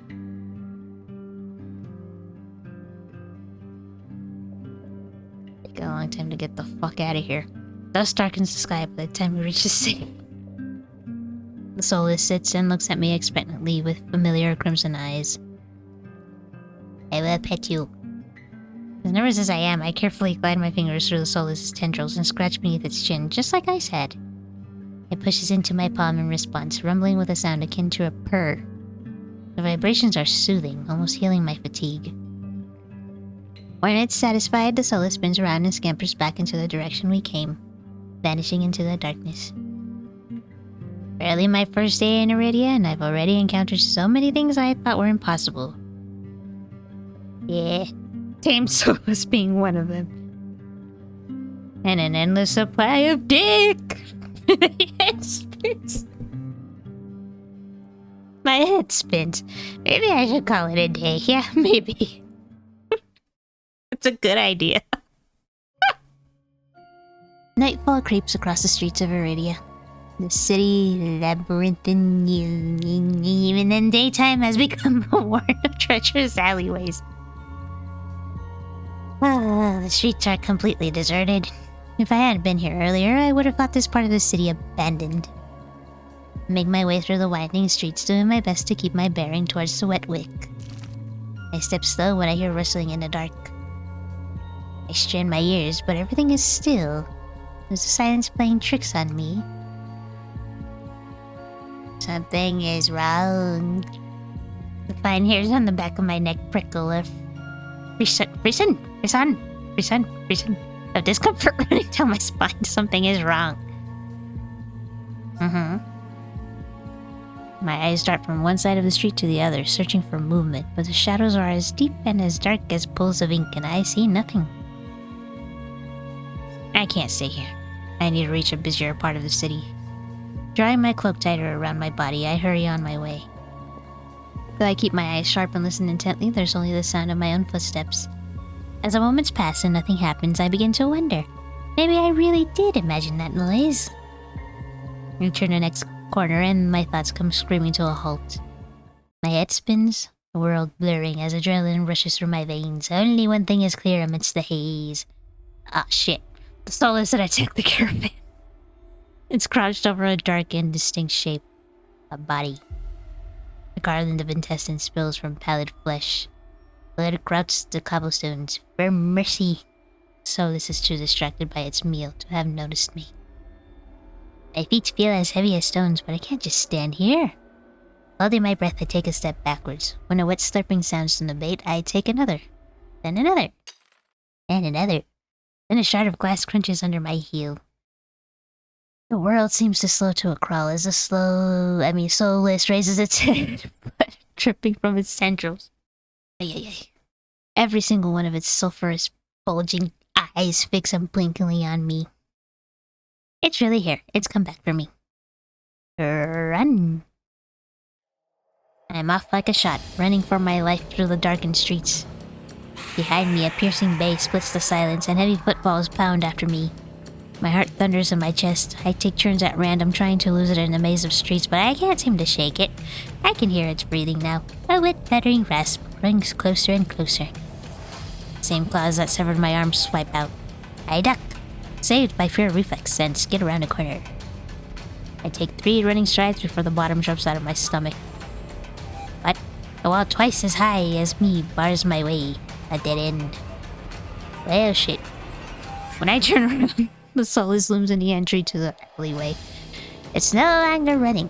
It doesn't have to. As I browse closer, my thoughts race. Some of the buildings lining the streets are lit. There must be people inside. It's a long shot, but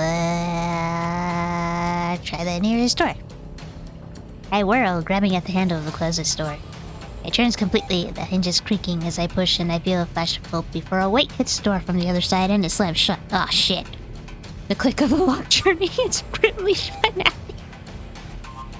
I mean, it's grimly final. Hello? Hello? Oh, oh. Hello, help me! Can you please help me? Please!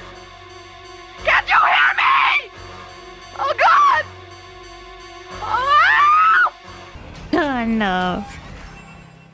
In this wretched world, few people will stick their neck out to help their own flesh and blood, never mind a stranger. The soul... Jeez Louise, these games are very cynical. The Solus gives a rasping hiss. It's the only warning I get before it lunges for me with a flash of claws. I hurl myself to the side, but the slick cobblestones betray me.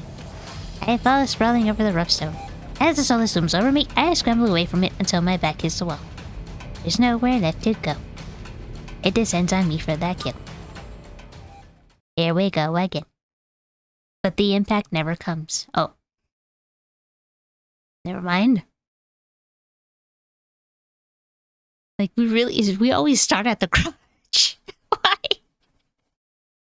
I rarely crack one eye open than the other, not sure whether I should believe what I'm seeing. More dick. A hooded figure crouches in front of me, one blood-stained hand outstretched. Ah, it's you. Super white. Fuck's sake. Moonlight silvers the edge of her stiletto knife. Her face and hands are splattered with blood, and the Solus. My eyes dart past my unexpected rescuer to the misshapen form behind them. Solus' many eyes, once restless and vibrant, now look dull and waxy. A red pool spreads slowly from under its body. Numb with shock, I can't help but stare instead. After all the people it's killed, after nearly killing me twice, I can hardly believe it. Well, I gingerly take the offered hand. The stranger's gaze dips into my bandages. Into... Pale lips part, on the brink of a question, then close again. With the strength belying their slight frame, they pull me to my feet. As soon as I'm on my own 2 feet again, they pull away from me and start wiping the blood from their face and hands.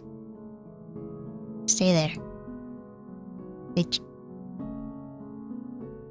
Why do you look the girliest of them all?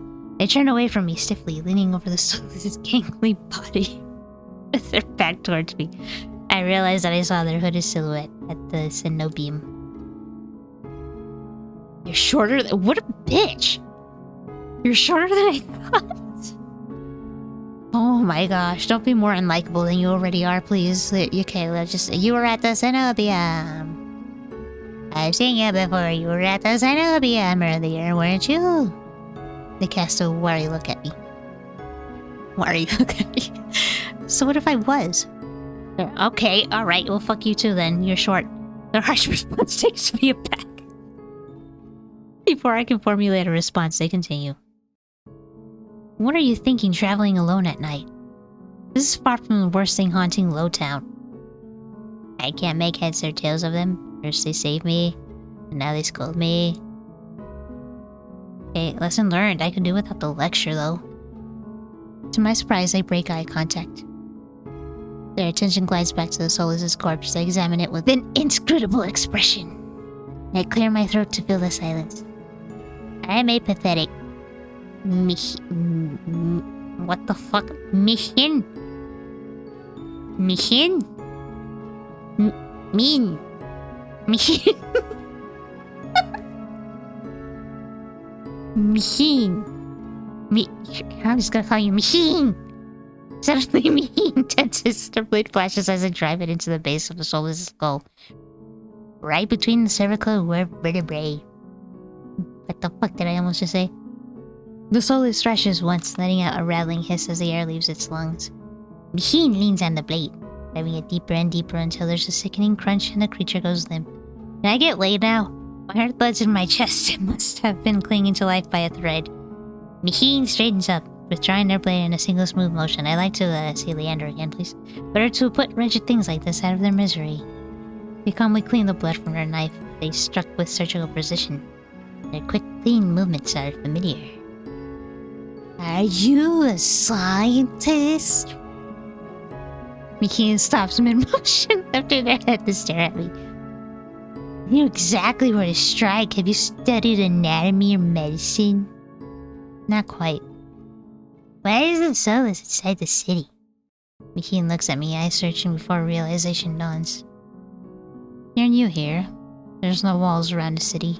Soulless can come and go as they please until someone is contracted to stop them. Until we build that wall, that big, beautiful wall. The soulless will pay for it. The Xenobians patrols don't bother to protect Lowtown, not anymore. Something's never changed. Anyway, let me guess you're not a fan of the Xenobian.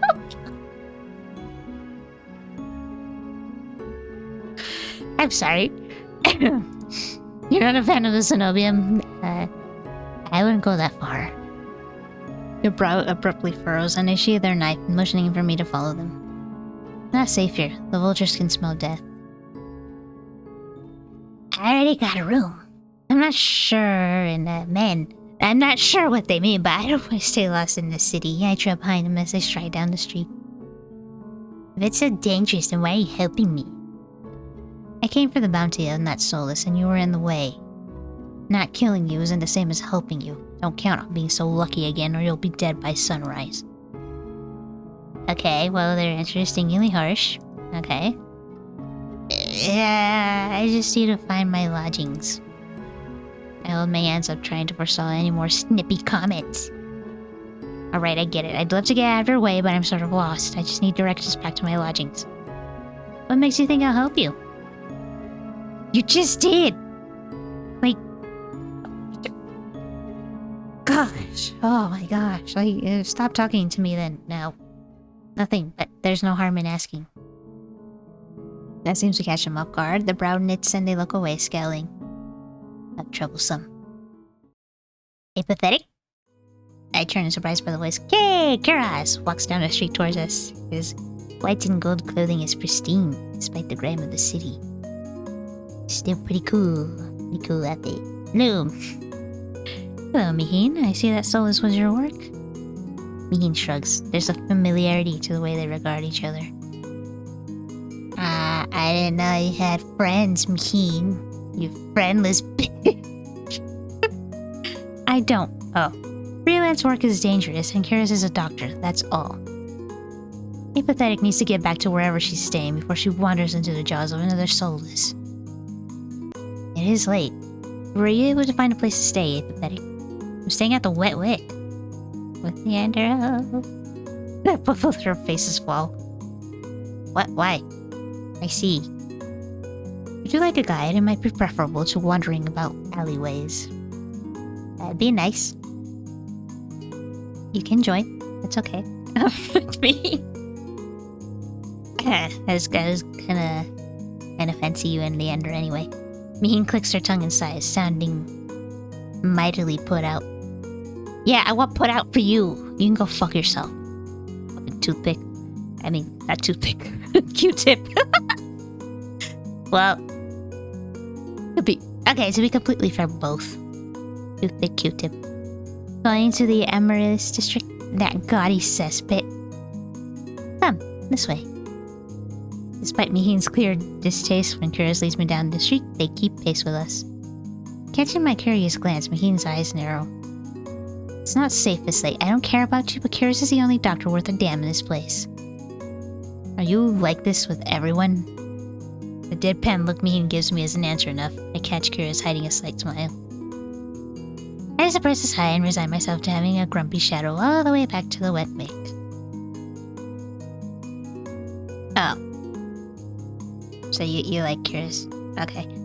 Fine. You can take Kira's and I will take my Leander. Okay?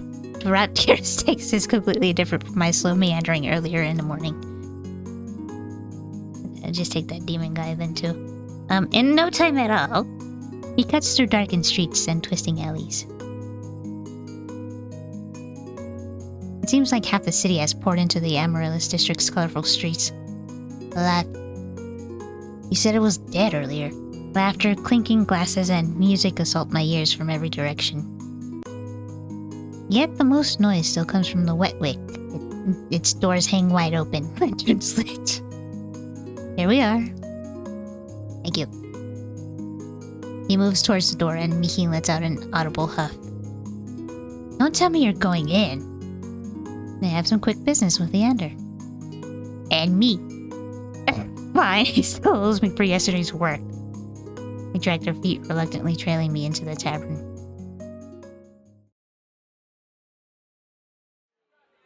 As soon as the door opens, a wave of sticky heat rolls over me. In the hours since I left, the wick has grown suffocatingly crowded.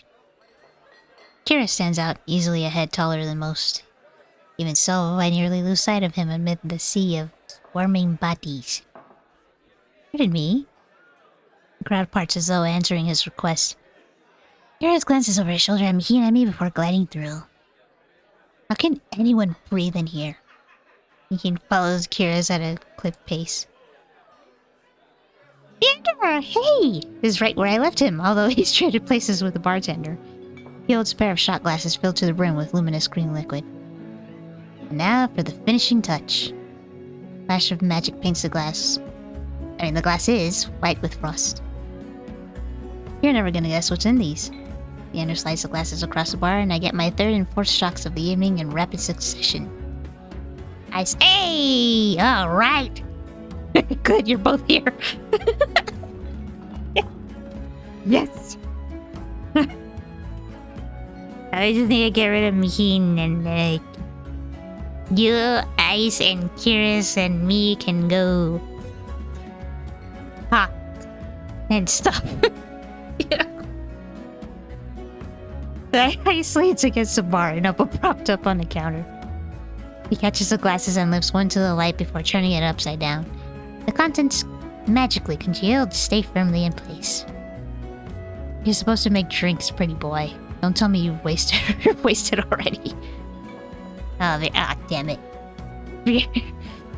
Pierre, perched on the bar's counter beside Ice, takes a single look at the shot glass and shakes his head. What have we here? A bucket full of boogers? Leander's nose treasure? You've eaten worse. Your lips twitch and his ears flatten with Ice offers him a glass. He turns his cheek with a sniff and Ice just snickers. Coward. Don't tell me you're actually... In one fluid motion, Ice throws back his head and downs the shot. Drinking that... Dark look crosses Ice's face. It's chewy. Chewy? Wait, let me try again. Behind me, Miheen grumbles. I told you this place was a nest of degenerates. Well, they're my degenerates. If you don't like it, then fuck off. If it isn't Kiris and Miheen! At the sound of Leander's voice, Miheen's pale eyes grow wide. They look ready to bolt until Kiris sets a hand on their shoulder. I promise this will not take long. Miheen's eyes start from Kiris's hand to his face, then soften. Fine, you first. While they step forward, I linger behind, struck by a sudden revelation. All of the people I have met today know each other. Oh my god. Why are you retarded? Good evening, Leander. Ice. Another drinking competition, I presume? Oh, is it evening already? Could have sworn it was earlier. Just some friendly rivalry, Doctor. Nothing to be afraid of. Kiris acknowledges Leander and Ice with the slightest nod, ignoring Veer entirely. Not that Veer seems to mind. He tilts his head and an impish smile curves his lips when he spots Miheen looming silently behind Kiris. I almost didn't see you there, Mihin. Looking for your booster seat? He pushes back their foot. They live up here with a cold look. I thought Ice wasn't allowed to bring his pets in here. Beer's tail gives an angry twitch.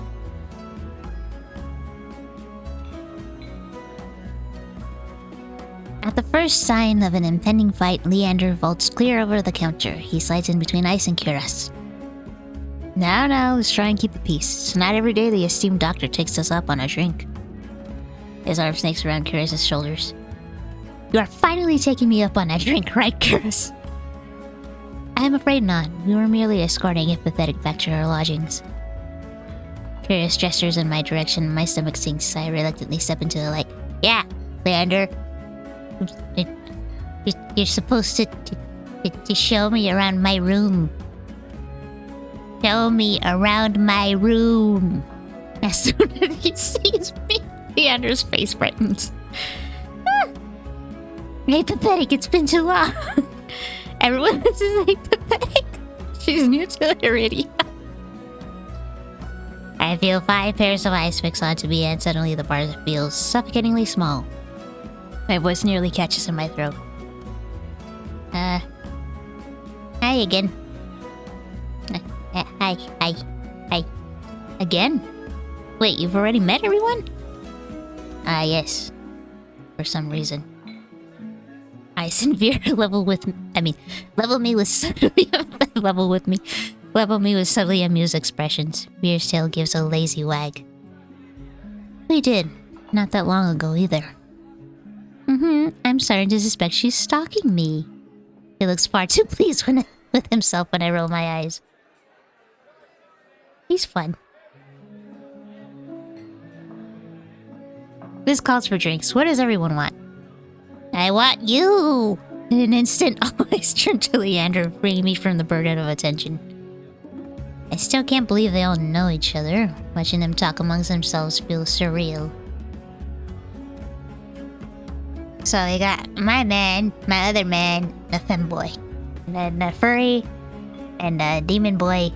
Yeah, this is definitely a good party. But for the first time since I undertook the journey to Iridia, I feel a faint glimmer of hope. I know I was meant to meet them. The low, pleasant rumble of Leander's laughter pulls me from my restless thoughts. Well, color me surprised. You make friends fast, pathetic. I wouldn't go that far. We're more like acquaintances. A wise man once said that acquaintances are merely friends you haven't shared a drink with yet.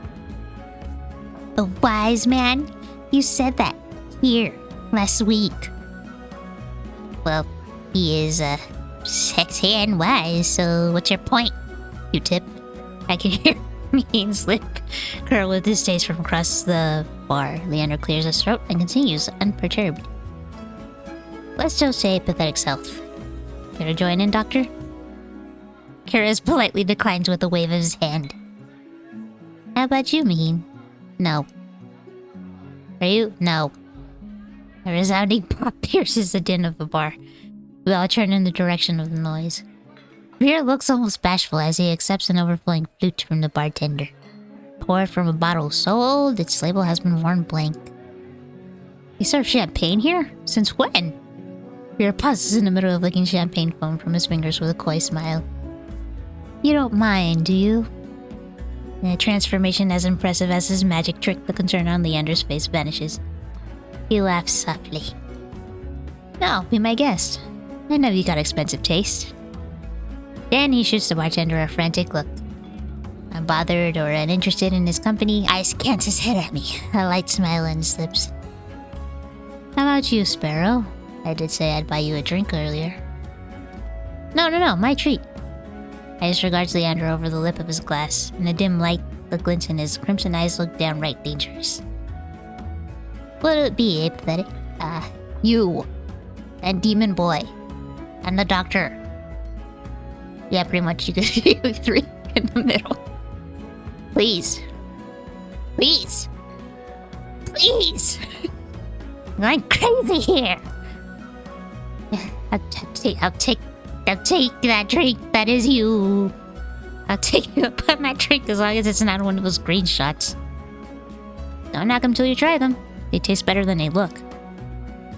Somehow I doubt that, but I hold my tongue long enough for Leander to go behind the bar. Speaking of tongues, he's lying, isn't he? I glance at Ice, he only shrugs.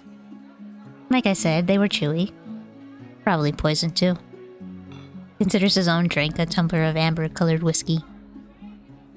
Leander's tried to kill me a dozen times by now. It's always a gamble. Beer clicks his tongue in disapproval. When he finally looks my way, it's with a half-lidded gaze softened by his third glass of champagne. Were I you, I wouldn't let Leander put anything in my mouth. Well, I would. So, it's kind of what I was hoping for from these three. Not from you two at the end. I don't like you two at the end. Sorry, but you're an asshole and you're... Well, you know what? Maybe you could. I don't know. I'm not into bestiality, but like, I'll let you watch. I don't know. He fans his fingers over his chest, voice dripping with fake reverence. The Wetwick is one of the finest drinking establishments in all of Iridia. While you're here, you may as well partake of the signature watered-down drinks and stale nut leather. A king of nut, he sweeps his hand towards the kid. Ceramic bowl filled with finely speckled jerky that I can only assume is nut leather. That is with the food in the city. As abysmal as you make it sound, this place is completely packed. Not all bad. Depending on the day, the food's edible. Ice takes a measured sip of his drink. Gotta stick around for the real attractions, though. Before I can ask what he means, Leander returns with a tumbler that he sets in front of me. And even chunks of ice bob in a pool of reddish-purple alcohol. I sniff the drink suspiciously. My relief this time, all I smell is a sharp, clean scent of gin with an undercurrent of fermented fruit. Why are we suspicious? Relax, it's the local specialty. A plum gin. Plum gin? Although if you're feeling more adventurous, yes, your pants, please. I shake my head. Leander raps his knuckles against the bar until the group falls silent. Alright, everyone, let's toast. May pathetic stay in Iridia be full of bright adventures and discoveries. Cheers! Leander, Ice, and Veer raise their glasses in unison. Keen only crosses her arms, and Curious watches with polite indifference. And tip my drink. The plum gin is eye-wateringly strong. Despite the sharp medicinal edge, it goes down smooth. One sip softens the edges of my vision, the next fades the din of the crowded bar into a low, persistent murmur. I find myself unwinding for what feels like the first time in years. Aren't you the popular one, Apathetic? I'm guessing you met Curious first? It would be more accurate to say that I found her. She saved my life. I merely performed my duty as a doctor. Although I must admit that I was confused when I woke up missing all my clothes. Leander makes a choke noise somewhere behind me and sighs. So, you want to see what he saw, Leander? I will gladly show you. And I can show you again, Doctor. It's not what you think. Yes, it is. Apathetic was in grave condition. I could hardly treat such injuries with tattered clothes. The silence that follows stretches uncomfortably long. I look away, unable to face Curious's disappointment and catch Veer snickering behind his hand. That's my cue to change the topic and to remember that I must cock Mihin. Curious isn't the only one who saved me today. Don't you listen? I didn't save you. You were simply there. That's Mihin for you. Leander reaches for Mihin, but they duck under his arm with practiced ease, without so much as looking his way. As reliable as they are moody. You don't want to talk considering you neglected to warn her to stay off the streets at night. Oh, might have gotten a little distracted. McKean's only response is a short breath. Distracted with what? At any rate, I never got the chance to thank you, McKean, and I'm not going to because you're a bitch. Don't. The less soul is alive, the better. The fuck you do then? Fuck you, motherfucker. Okay, come on. For a heartbeat, McKean's eyes flicker towards Ice and her lips twist. Ice is too busy nodding along to Veer's enthusiastic pantomime of stabbing to notice. Lost, no doubt, in an enthralling discussion. I've had enough of this hellhole. Let's go. McKean and Kira share a brief look, then the doctor speaks up.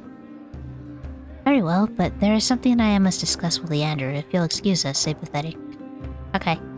And just like that, the three of them depart, leaving me alone to savor my gin in silence. He said with Leander, not with you, you fucking Q-tip bitch. Or so I think until I hear a voice so soft and low, it's practically a purr. Lost your tour guide?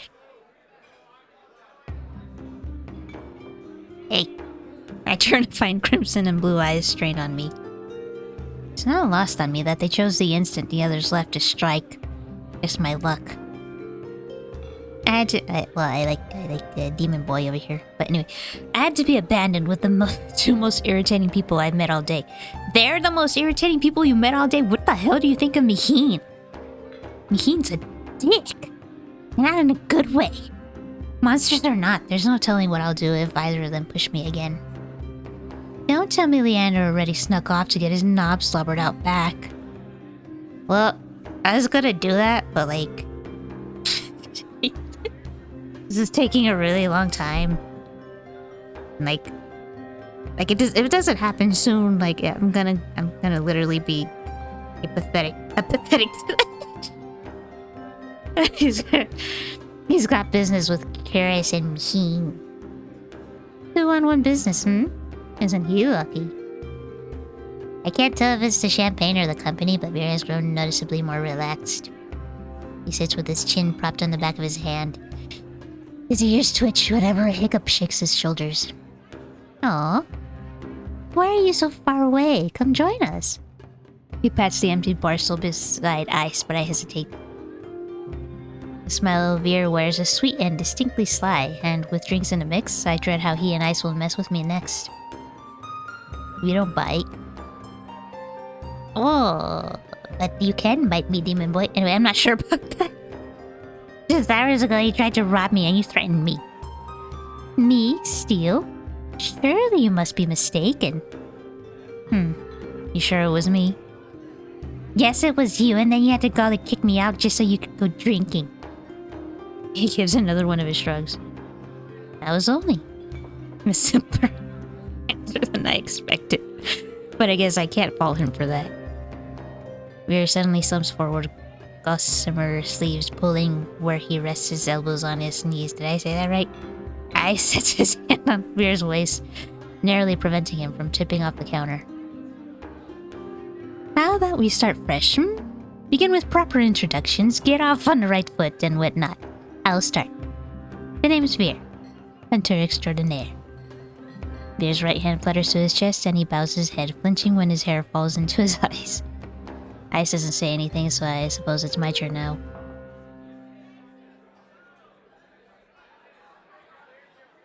Veer considers me for a long moment, his tail idly swaying behind him.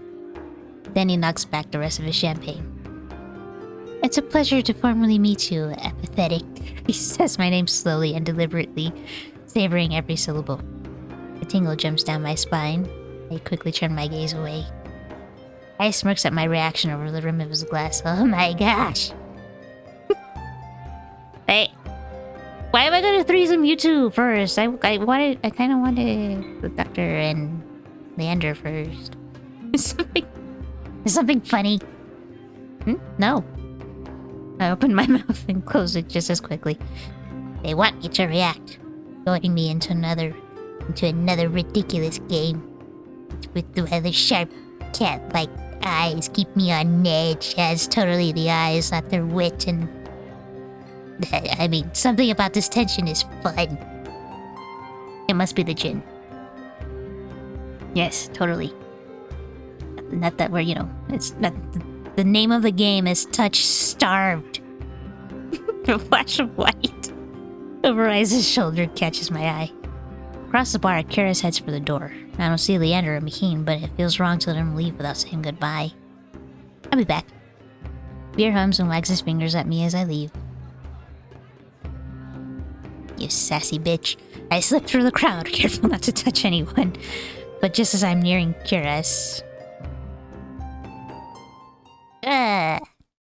I stagger, shoulder checked by a man with a neck thicker than both my thighs. Oh, damn, that's thick! He stares down at me, nostrils flaring. Uh-oh. And my... No, wait. Out of my way, shit stain! My words spill out on their own. You watch it. I regret them as soon as they leave my mouth. That fucking gin.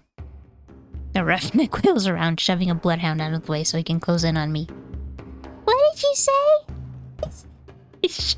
He shoves me backwards, sending me stumbling to the sticky floor. I'm fine, but my heart leaps into my throat when I see the roughneck bearing down on me. You try to start something here? The roughneck freezes his fist cocked back. Speaking of cocks. A group of bloodhounds called by the commotion circle him, sizing him up. For what feels like an agonizingly long moment, the roughneck looks from me to the bloodhounds. Finally, he sniffs and spits on the floor next to me. The lab nearly misses my cheek.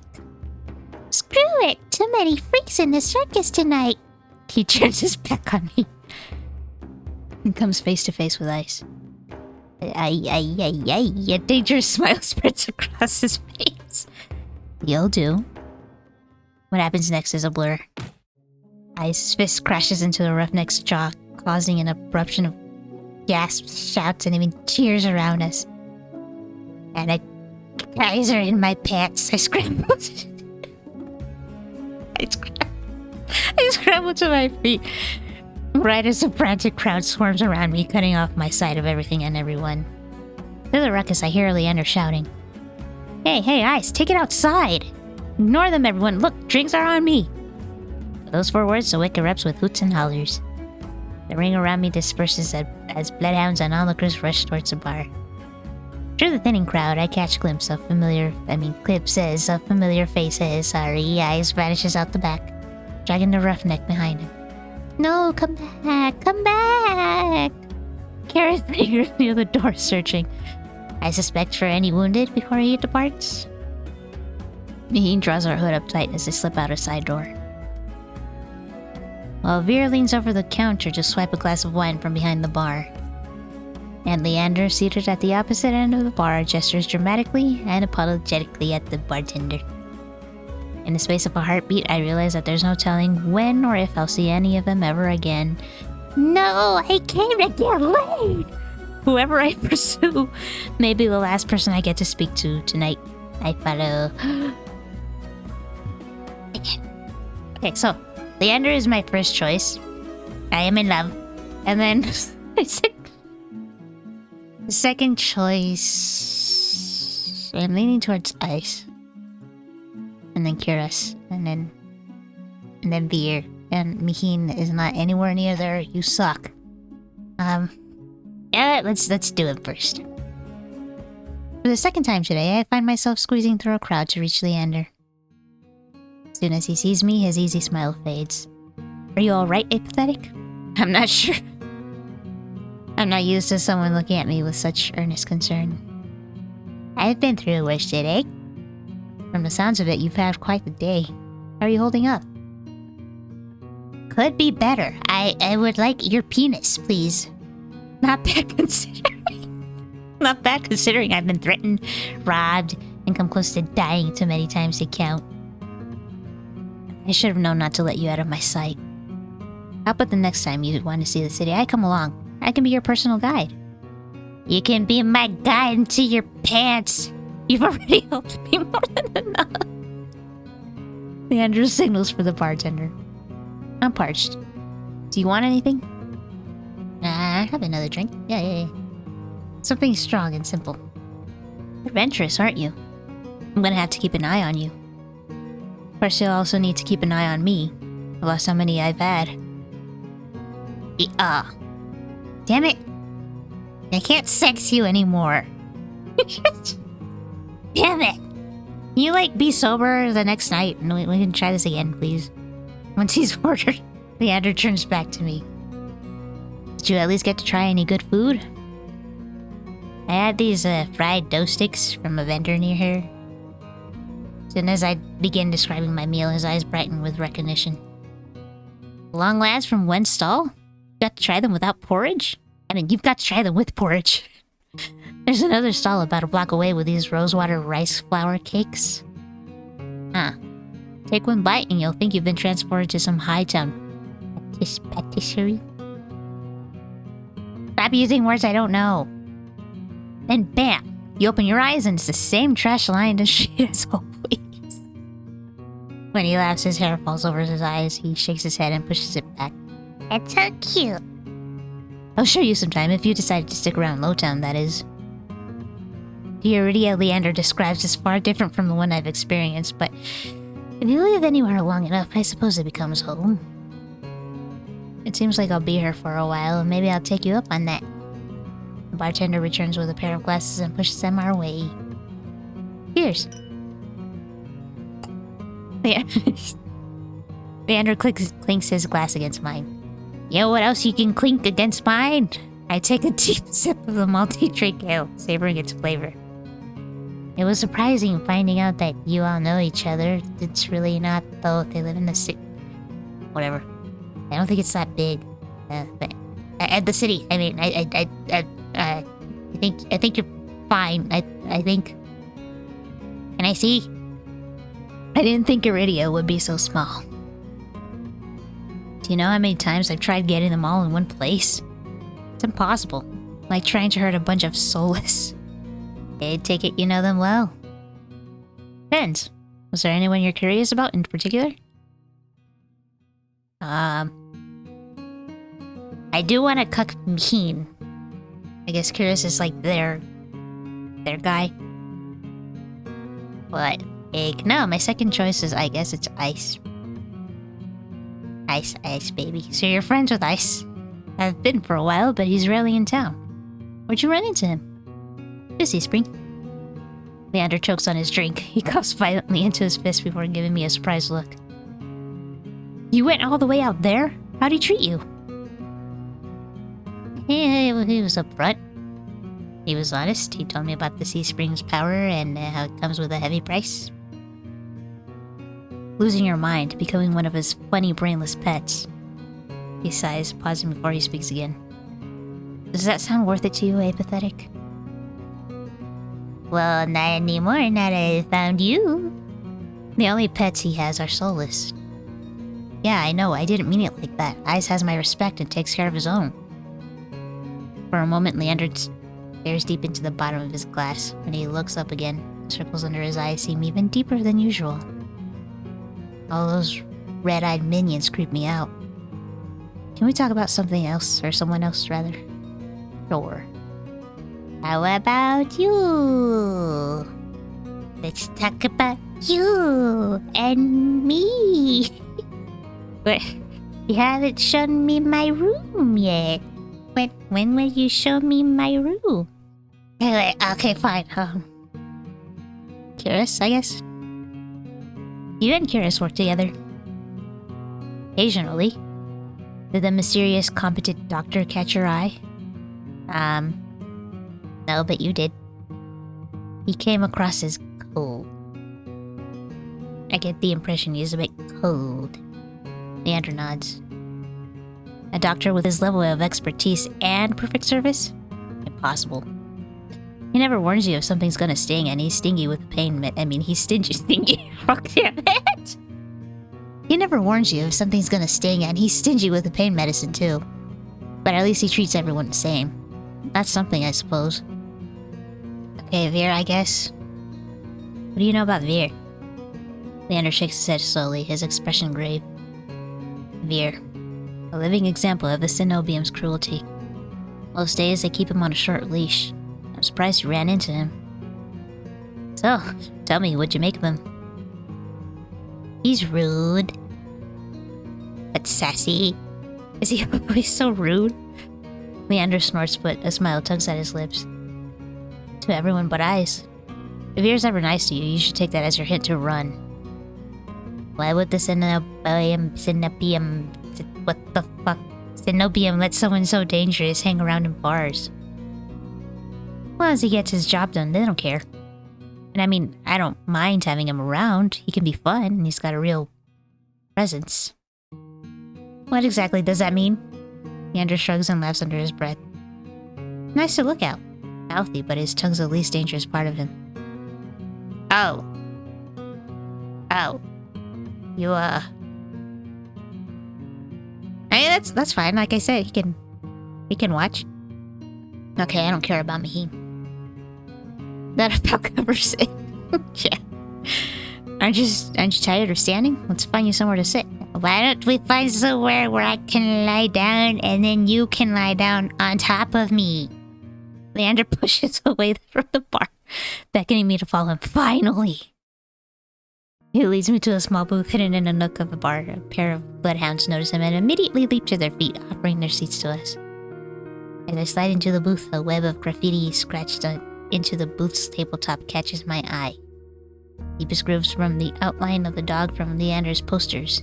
Dozens of roughly etched names surround the drawing, some fresh, some well-worn. What is all this? It's a tradition. Whenever someone joins the Bloodhounds, they have a drink with us, and then they carve in their initials. The barkeeper must love that. After the first year, she finally stopped charging me extra for damages. A few years and countless drinks later, she added her own name. You're not planning on recruiting me, are you? He quickly shakes his head. Not yet. You need time to think about your own path. You know what you're going to try next? The question gives me pause. I take my hands out from under my cloak and rest them on the table. Your penis! Do you think you can help me? Of course, finally! We can find answers together. Yes! Leander starts to reach for me, as though meaning to take my hand before stopping himself. His eyes flicker to mine. I won't fail you, apathetic. And if you ever need a taste of normalcy, I'll always be here for you. I need to taste you now. My chest tightens at the memory of touching him. Even now? Leander swallows. The table groans under his elbows as he leans forward. Ah, the booth is so narrow that he completely blocks my view of the bar counter. It's almost as though Leander and I are completely alone. If that's what you want. How did it make you feel? I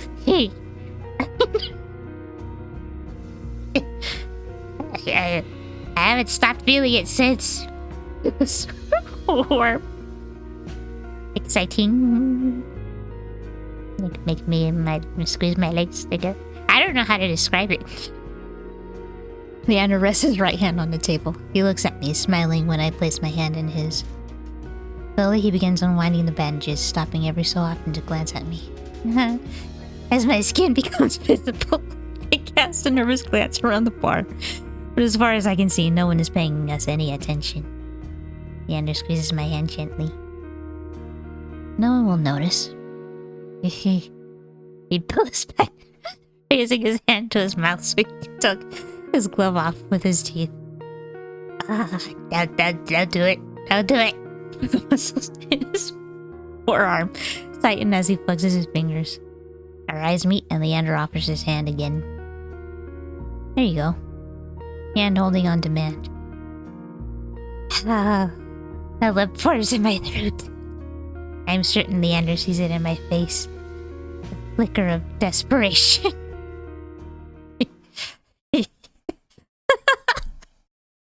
Oh, jeez Louise, can you feel the heat from my pants? His voice lowers to a whisper. Anything you want, pathetic. I wanna touch you. Your face. I blurt out the first request that comes to mind. Can I touch your face? Oh, sure. Yes. I lean over the table, hesitating before I reach for his face.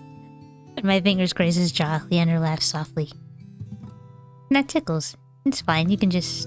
He takes my wrist, angling my hand so he can press his cheek into my palm. Warmth spreads under my fingertips. A surprised breath escapes me.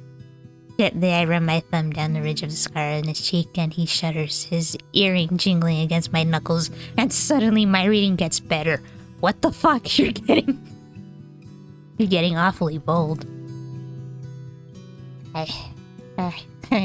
Depends on how bold you let me be. I have never touched someone like this before. And even though it makes my head spin, it's already not enough. I want to be even closer. And closer. My heart hammers, filling my ears with a pulse that grows unbearably loud until I pull my hand back. No, I don't want to pull it back. Are you alright? I can barely hear his words over my pounding heart, but I managed to nod. Hey, I'm fine. Sorry, I think I'm just getting a little dizzy. If I don't get peeny soon, I'm going to faint. He gives me a gentle smile, eyes crinkling at the edges. You've had a long day. You deserve some rest. Luckily, your room is just upstairs. Want me to walk you back? Yes. Yes. No! Why are you shaking your head? I begin wrapping my hand back up. With each deep breath, my head feels more clear. No! I'm fine, but thanks for, well, everything. No! Remember what I told you? Remember what I told you. If you ever need a break from the chaos of the city, I'll be here for you. I love you. When I rise, the air gives me one last smile. Good night, apathetic. Good night. I trudge up the stairs. But even as I leave Leander behind, the warmth of his skin still lingers on mine, burning through the bandages. Burning through my pants? Yeah, I'm sorry, but he's my man. This is it. This is mine. If it doesn't work out with him, then it's either Demon Boy or Doctor. I don't know which. Obviously. My man here. Leander, the heroic mage. Leander offers you something that should be impossible. A taste of normalcy free of your curse. As the first person to withstand your touch, he could change your life, but some things are simply too good to be true. Why do you have to be cynical? Leander promises to help unravel your curse, but at what cost? What do you mean? He seems like a nice guy. Ah, that was it! Never mind. Well, fuck it, let's play something else.